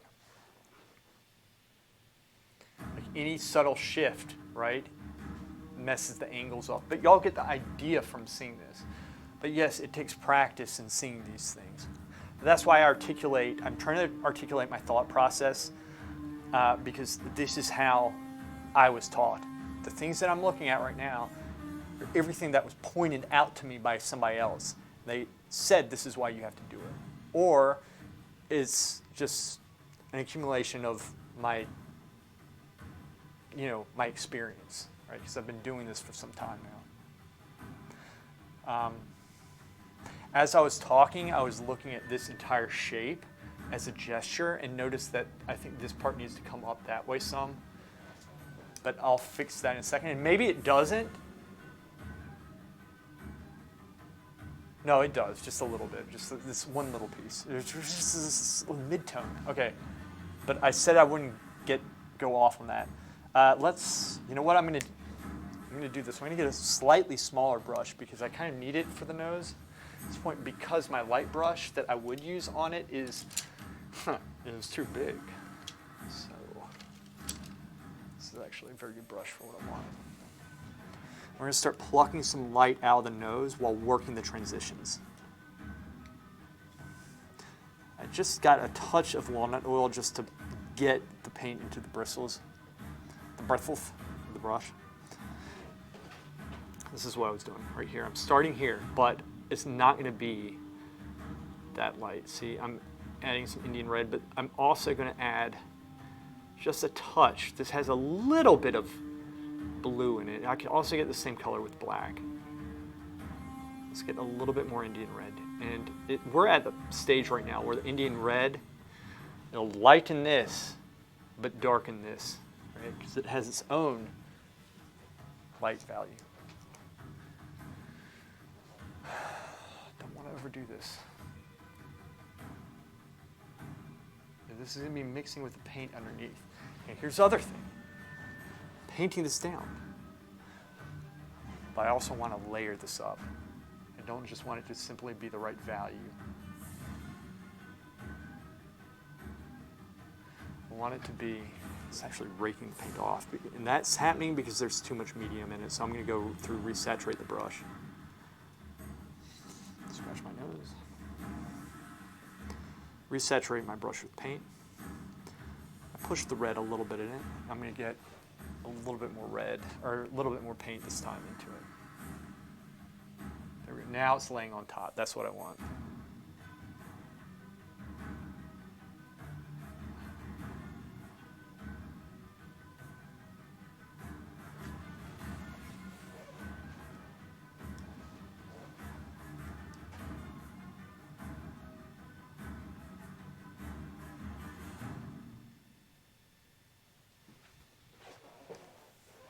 We're going to take some of this because I want it kind of make sense. So I'll work on this, but I'm going to bring it over here as well, just to know where I'm at with this, right?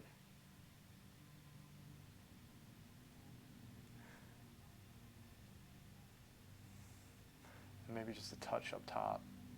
Remember, we worked this and I said I was going to take a break from it. Now I'm kind of going back up and just doing a couple touch-ups here and there. So I'm trying to see the values and connect everything together. So this is the value that I was working with here. How light can we go? This is as light as we can go, so you can understand how dark this is. Actually, to you guys, that looks very similar. But anyway, take this, add this, make it lighter. Step back. Ooh, me.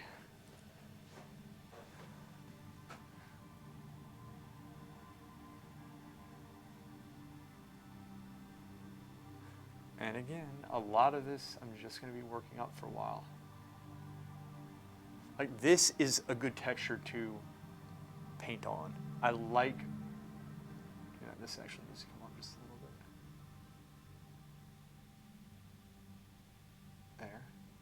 There.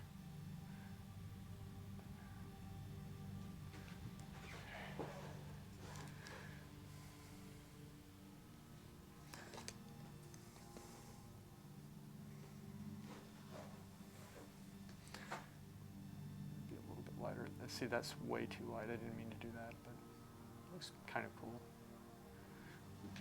Leave that there for now. I can always darken it up some. Maybe I go through and just put a little bit up top to echo it, because there is some, in fact, right here on the nose. Kind of going to highlight stage, but it's not. I'm still kind of keeping it down just a little bit, and then just a little bit right here.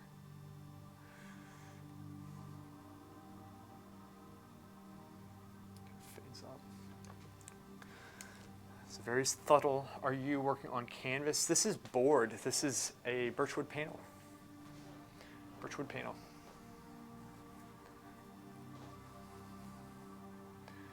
Birchwood panel. I'm going to go back down into the chin, since I've rested my eyes with that.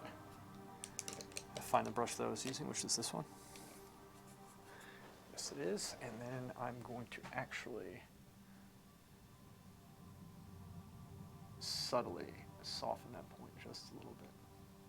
Like that, and then this part actually drops ever so slightly. That actually looks good there, but I know it probably is leaving for me, it's leaving a reflected light, but that actually is incorrect. I see what needs to happen. That needs to actually come up some. So again, like, I'm always making very subtle shifts, it seems, with this stuff.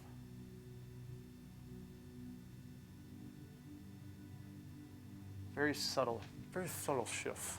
That's what we do. Specialize in subtle shifts.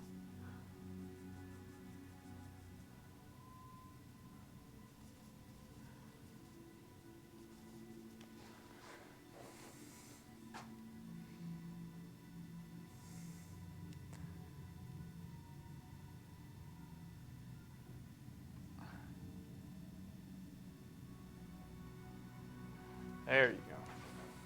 Adding some light underneath, but we also need to be paying attention to the form, to the anatomy. All that stuff. We've got to be paying attention to it. This is going to be a little bit different. I'm actually using straight yellow ochre. Not straight, but lightening it up some right here. Actually, I don't think there's any white. There's no white in this brush stroke right here that I'm doing. Which I like it when that happens. You can go very light without making you can turn the form very subtly with it. Now here, it gets a little bit more orange, but I'm going to try to drag the brush stroke. I'm trying to make definite brush strokes that drag the paint where it needs to be. It's hard to do. It's a great practice, but it's the mindset of painting that you want to practice. Don't just think, I need to make a great painting. That will come, but you got to cultivate your mind, your mindset with this stuff. You have to have a solid mindset, right? So the side of the brush, because it's the side of the brush, I don't know if y'all can really tell, but you can get a nice brushy effect just by going on the side. And I'm keeping it relatively thin here and dragging it down so it's turning the form that way. It's like I'm pulling the paint down over. Again, Sargent, like I keep on saying, Sargent was really good at this. When you're a student, you're turning the form just going, which that's good. Learn to do that. Got to learn those values. I'm a student of art. Everybody's a student. I don't mean to, I'm not trying to put myself above that. You got to, always learning. But you get my point. I'm saying, you start that way. But after a while,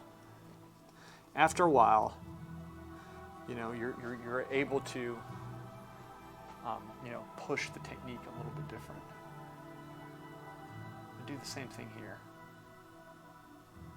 So take this and bring that little bit of light down the side. Now, what needs to happen? This light actually comes over that way some, because this, when I look close up, it looks okay, but when I step back, y'all can't tell as much, I don't think. But this light, actually you can. This light comes over that way some, and what that is doing, it's accentuating the jaw, right? Because it's not as fleshy as it is underneath. It's more of a sharp angle, this jaw. So like you're seeing the light hit in a sharper shadow edge, which I've lost. And part of the reason why I lost that is because I was bringing the light up, and left that transitional area. And for that, I'm not going to go across that way. I don't think that would make sense. I'm going to lightly bring this here and just slowly work that edge and really think about what I'm doing. Oh, whoops. Let's fix that. Squint. So I'm squinting to do this. There we go. That's it right there. That's going to come down. Let me see how that looks. It's looking a little bit better. And then I'm looking at the whole light shape. Now when I'm looking at this light shape here, I'm looking at this, but I'm looking at, like, honestly, I'm seeing, like right now, I'm seeing that, like, open your mind up to see everything at once. And that's how I'm going about this.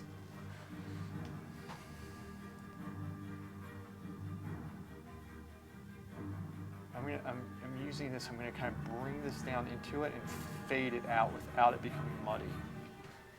Okay? So that's the strat.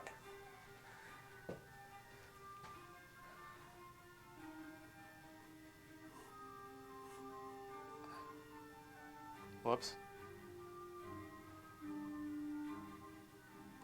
Something like that. It's okay.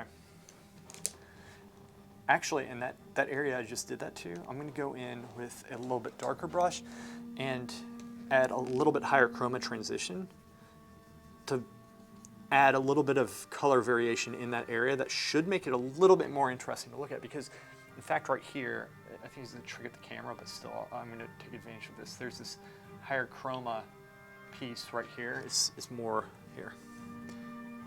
It's like I'm working here.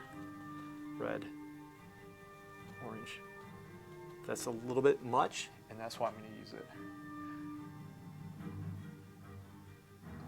Really think to apply this, and then I'm going to brush this down into that.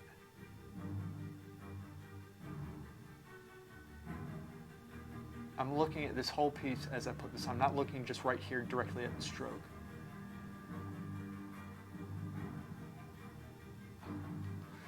Just a little mark. And what that does, when you do this type of stuff, you echo out all around here. So once you start adding color, you're going to have a unified painting in a way that a lot of painters won't, because you're looking at this holistically. It's good to have, like, because sometimes, you know, you see paintings, it's like a little piece of red stands out too much because it's so disconnected.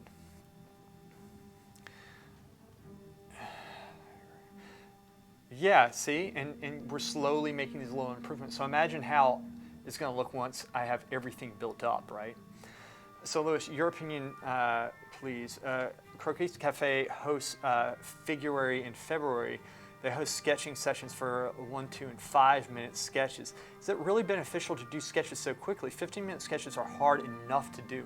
It is extremely beneficial, yes. It is. And in fact, the sketches, we have a figure drawing class. I say we because there's another artist, Jonathan Dockery, who's a very good artist, I think. I really like his work. It's very fluid. He's more like, he's very good at putting his, like, I think, more emotion into his work and stuff. You know, he really feels it. But anyway, he comes in here and either I teach or he teaches. You might think, and so like he does quicker sketches, like quicker, like we did, for example, the first class, he has it, we have to warm up first, right? Which is good. So he does 1 minute poses to get the action points, to get the gesture, to get the feel, to get the fluidity of hand. And it's very hard to do. Scott Burdick, I believe, trained this way. Like he's very good at doing these quick poses. Let me switch to the music while I talk. And yeah, you get very fluid. You get, you're able to get the figure down quicker. It's very beneficial. But it's also good at the same time to know how to do the long poses. It's good to do both. Because if you're always doing fast poses, you're not going to give yourself enough time to really observe all that subtle detail and to have patience in doing figures or longer pieces. Your work's never going to be pushed to its potential. But those smaller poses, those quicker poses, can supplement your knowledge of the long poses. They'll play off each other quite nicely. So it's very beneficial. I'm switching the music right now. Give me a sec.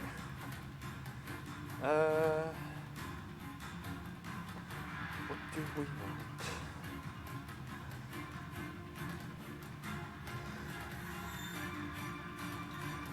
Dun, dun, dun, dun, dun, dun, dun, dun, dun, dun. Before we do this is a very beautiful song. This is from Final Fantasy XIV, which I don't like a lot of the music there though, but this is good. Very beautiful song. Play it for, it's just different. I would play it more, but it's, let me make sure this isn't like blasting. Should be okay. Anyway, so there's my answer on that. Let me, I'm gonna rest my eyes just for a second. Come back to it, stretch out some. So basically scribble sketches with the charcoal sticks then? Yeah, definitely. Forgot to get charcoal pencils. I actually still have time to get them.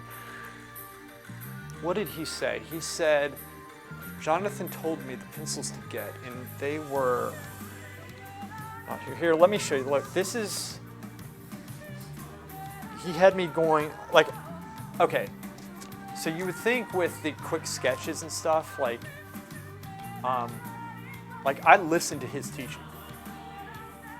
And I try to do what he says when he does it.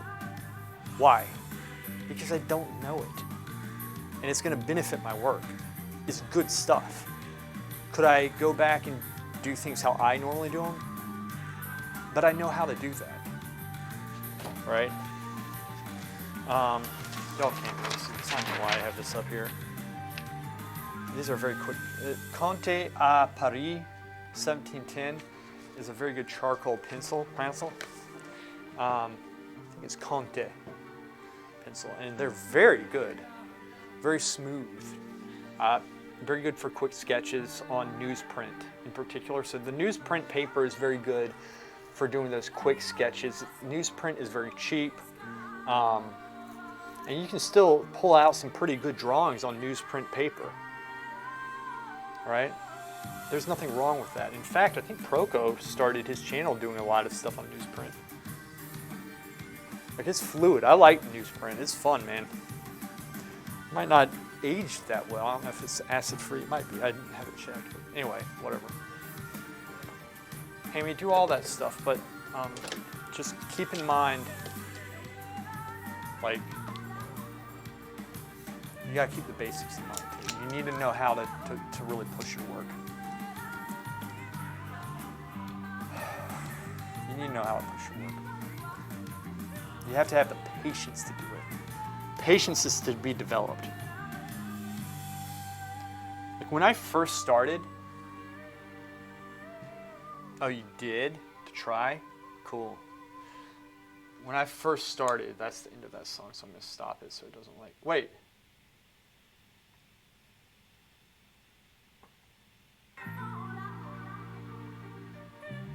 It just starts again. When I first started, I forgot what I was saying.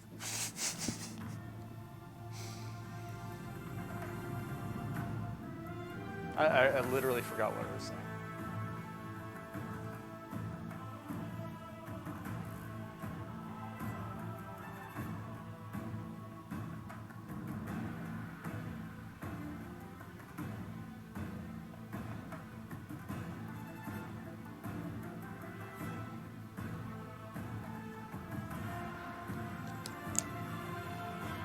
I like this song. That's nice, right there.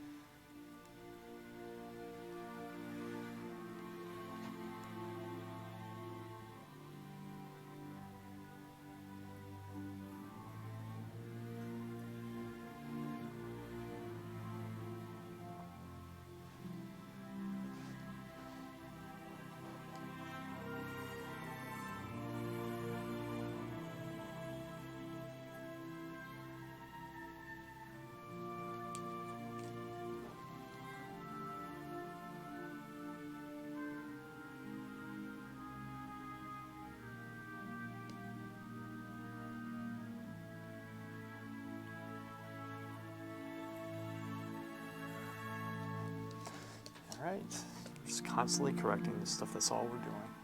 It's constant correction.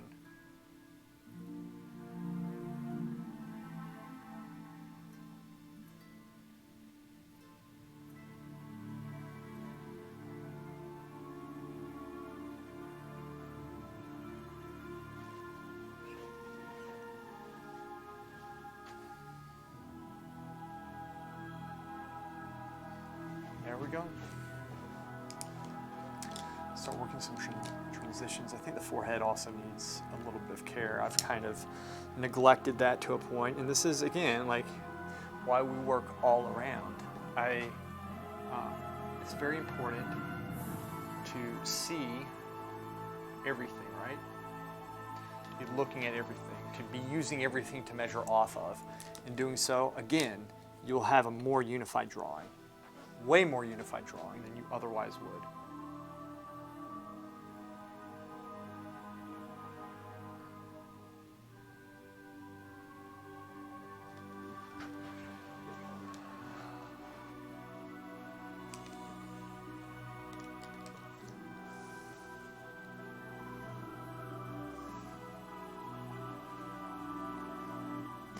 So I'm going up in the forehead right now. I am mixing this color up around here, which this might be a little bit too light. Let me see. I can always darken it a little bit if I need to. It's actually very close. It's a little bit higher chroma than I wanted, but you know what? I'm just going to flow with this for now. I might shift that later, though, because I can. There we go. Here. We're going to come in with a little bit lighter value, so I'm taking the next brush down. I'm going to go and work this value in and maybe darken it and make it a little bit more gray there once I get to that point.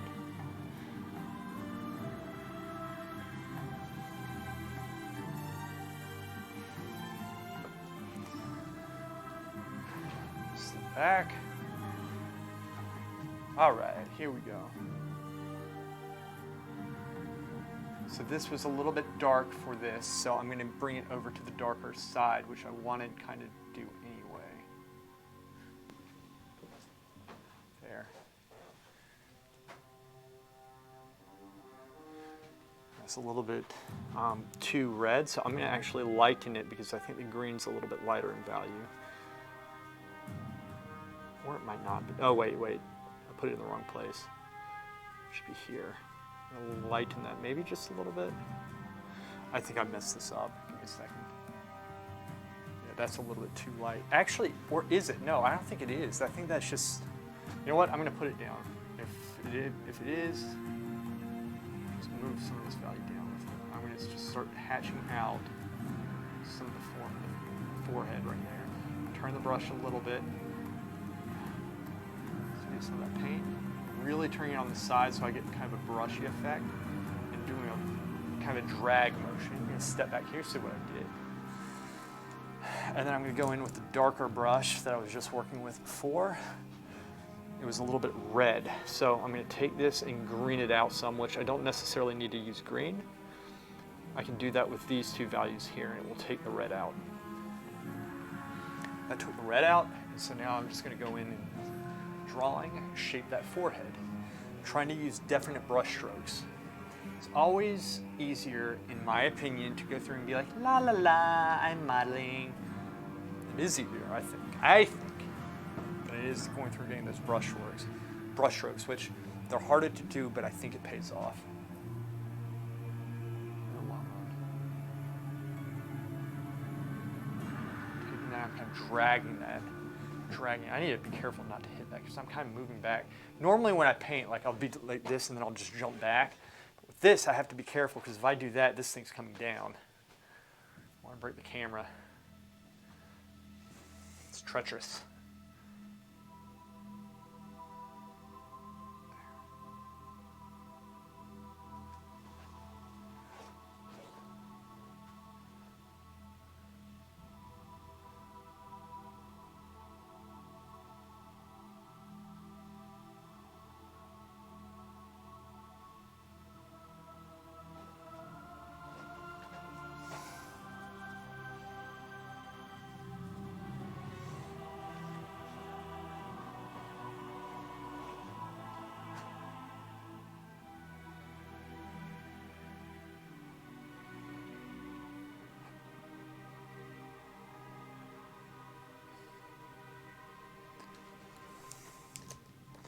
I'm going to take the next lighter up,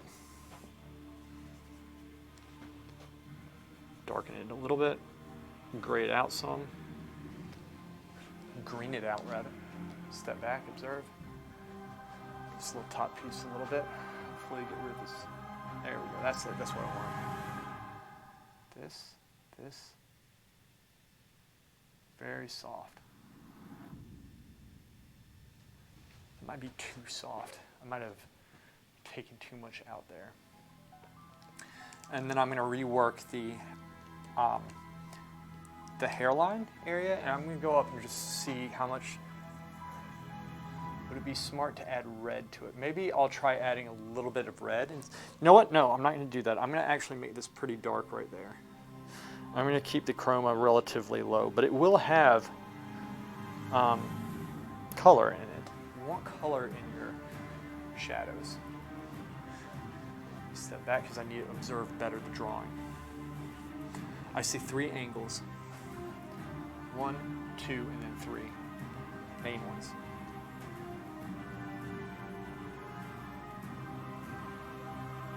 This one, see here.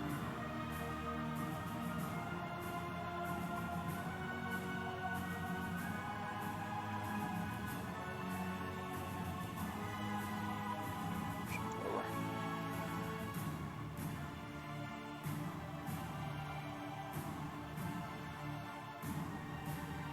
Like that.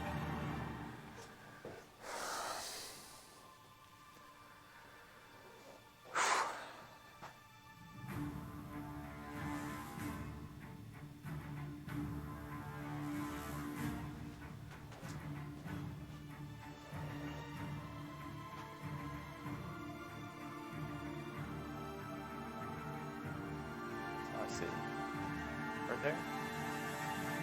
Shakalaka. That's it.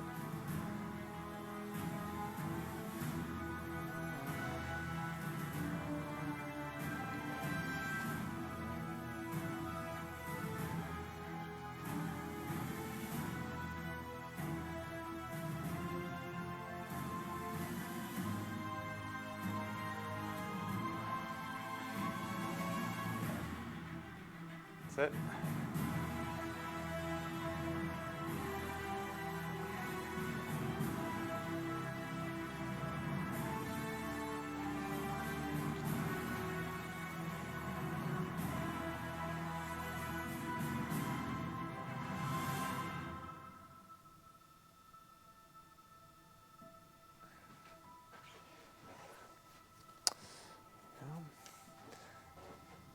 constantly just making these corrections.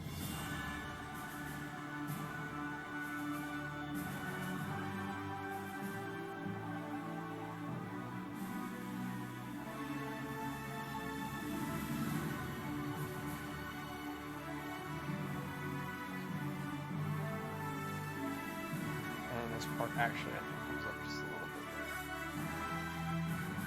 Let's just blend with the paint underneath just to bring that off. I'll worry about the color afterwards. Just a little bit. There we go. So I just brought that chin up just a little bit, which, because I did mess that up. I remember messing it up, in fact. I missed an angle in the jaw just now. It goes like this. There is this line here, but there's another one actually coming in. Wait, is there? I said back, it seems like it. I'm gonna, no, if I put that in, that's not gonna have this, have that. I'm just gonna bring this up a little bit here. Here. There. I'm just gonna leave it for now since I can't see it. What time is it? 1:30. Okay. A couple more minutes of streaming, and then I'm going to call it because I have some video work that I have to do.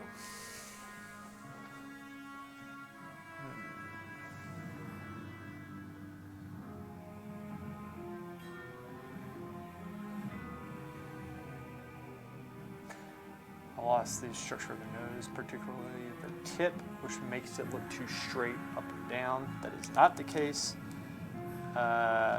Let's go back into that and fix that, shall we? Yes, we shall. Let's do this. There we go.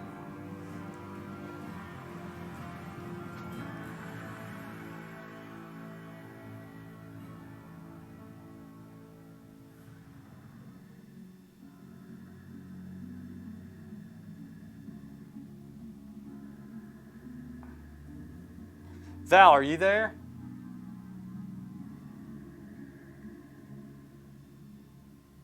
This actually comes up. Val!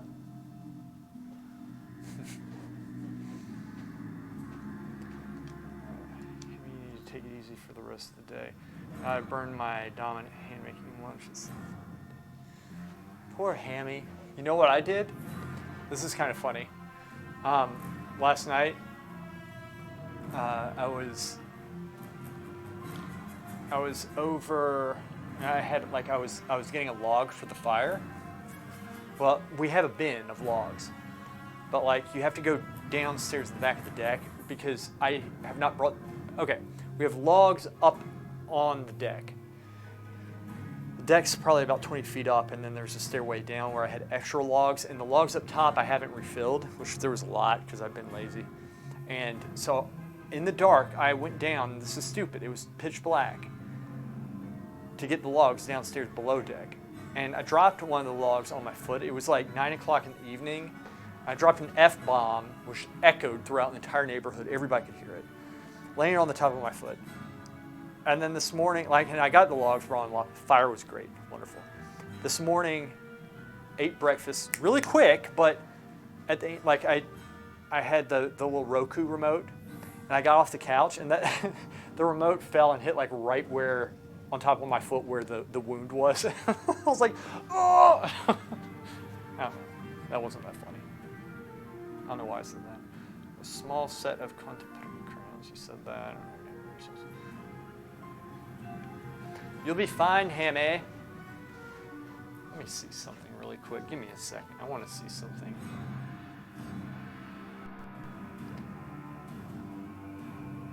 Hell.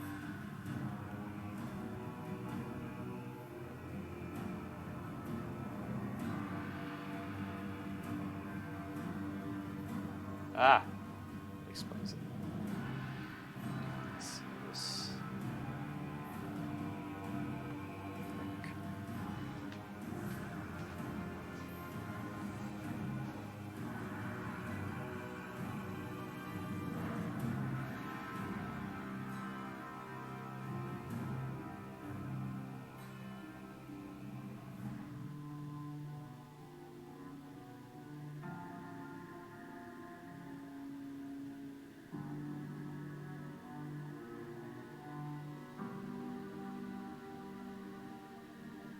You know what? I think actually I need to bring the side of the face in just a little bit, I think.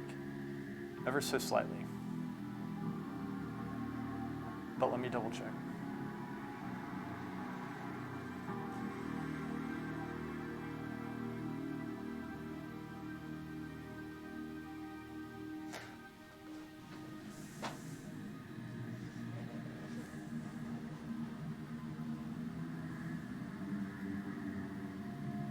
Yes, it does come in just a little bit.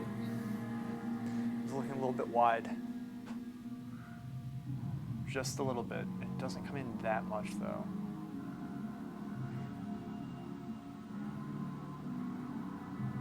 But we're gonna bring it in just a little bit here.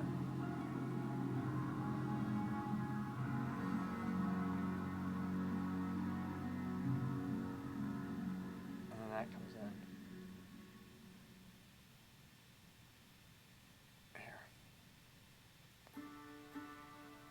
This one comes in less. That's it. And then the top of the head comes in just a little bit because I brought that in, I think. Just a little bit, just a little.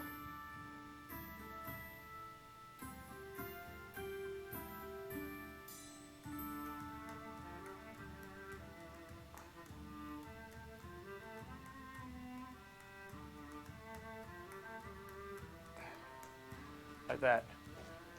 That's better. Corrections. That looks way better to me. I don't know about to y'all. It probably already looked thin to you guys, so you probably missed it. Because it's like at an angled camera. I made mine too wide. Made these corrections. Here's the thing. If it's a live model too, you're making these corrections because sometimes they move and you get two different positions in your painting, which is why you have to learn to keep track of the model. Don't need to do that here because it's a stagnant photo.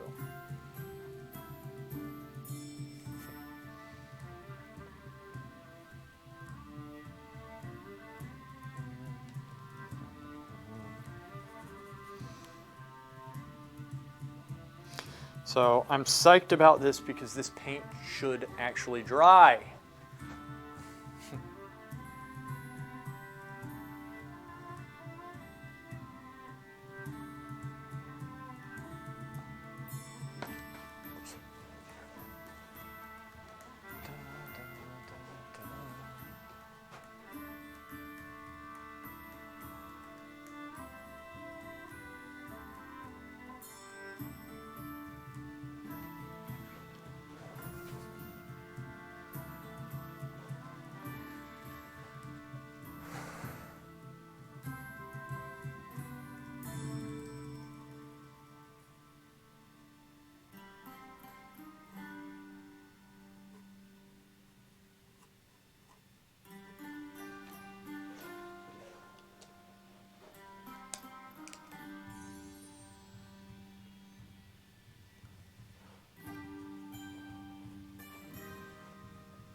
Okay, bye Hammy, thanks for being here. I hope you feel better. I hope nothing bad happens to you the rest of the day. It really sucks. Poor Hammy. Always destroying herself.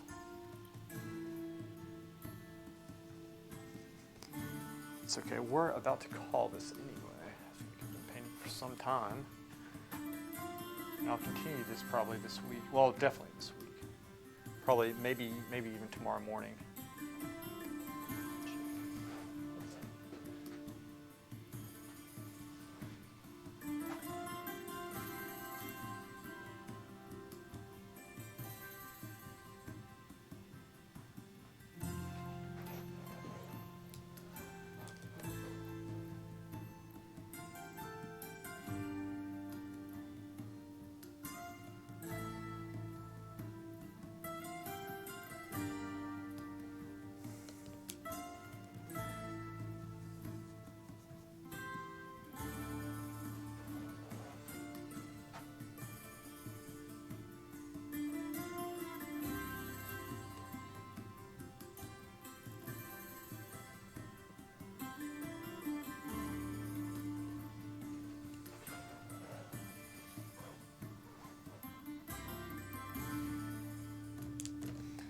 go in and, you know what, I'm gonna lightly add some, a little bit more light here.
Thanks, Rob. I appreciate that, man.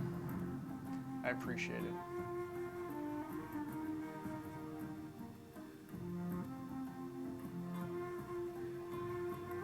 Slowly work this up. Like I said, I'm going to be picking this back up.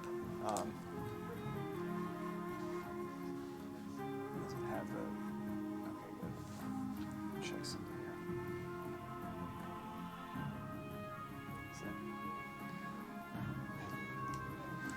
Okay.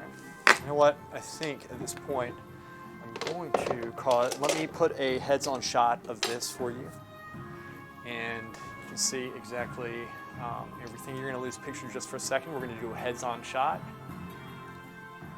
We're going to lose picture here just because I want to make sure that this is like straight on for you guys. Give me a sec. You're going to lose main picture. Give me a sec. Give me a sec.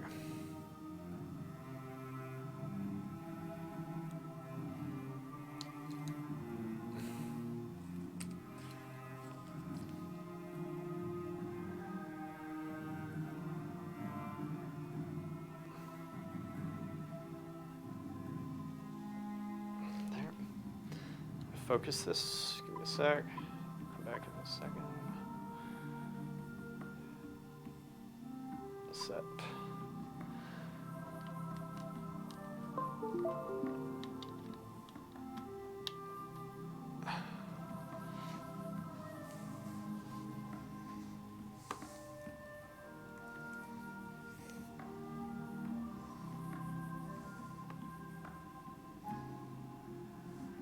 So that's more of a straight-on shot right there.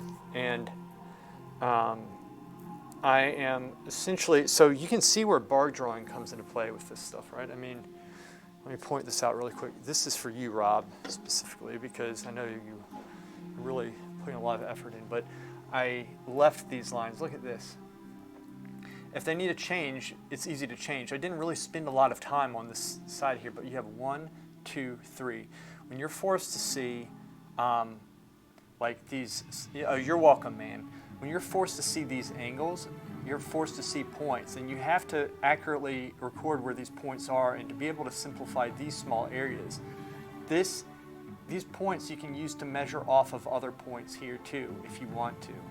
But either way, it's easier to shift and to change like these subtle, like these basic lines, as opposed to like, you know, if you spend all day trying to curve and do all that stuff. We'll put transitions to this, and I can do that in a later stage also with brushwork.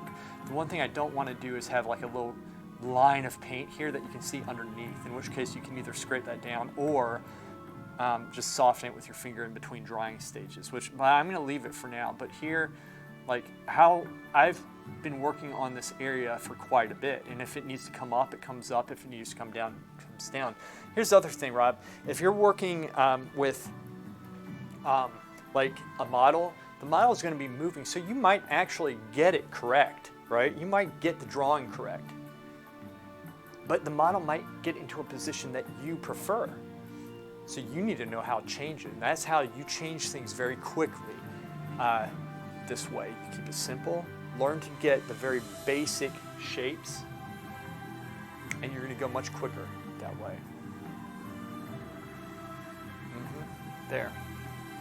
So in other words, I'm doing oil paint right now, obviously. But this ties into everything that I have been, talking about anyway. It's all related. So there it is. So when you're doing bar drawings, it's like you're setting the stage for you to be able to do oil painting properly. That's why they make us draw first. Well, there it is. Thank you so much, Rob, and everybody else there. Thank you so much. And I'll be streaming this week, and we'll get back into this painting. This is going to dry quicker because I switched the whites, which was really making it not dry. So anyway, you guys are awesome.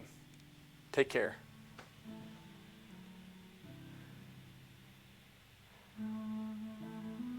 Is it finally here when you're streaming? Wait 1 second.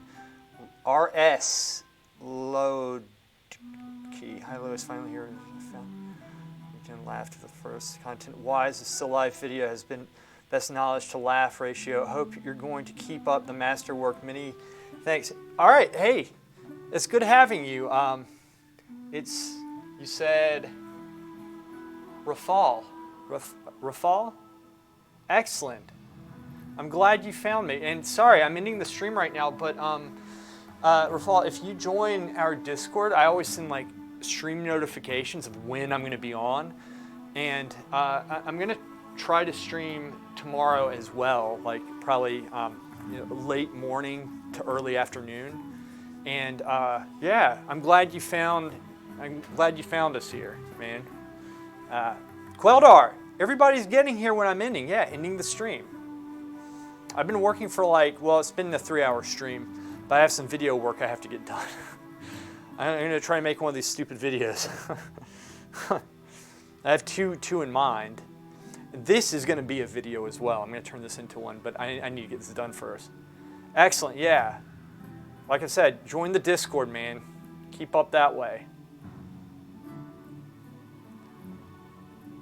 And Queller, I don't know what you heard. I'll be streaming tomorrow, man.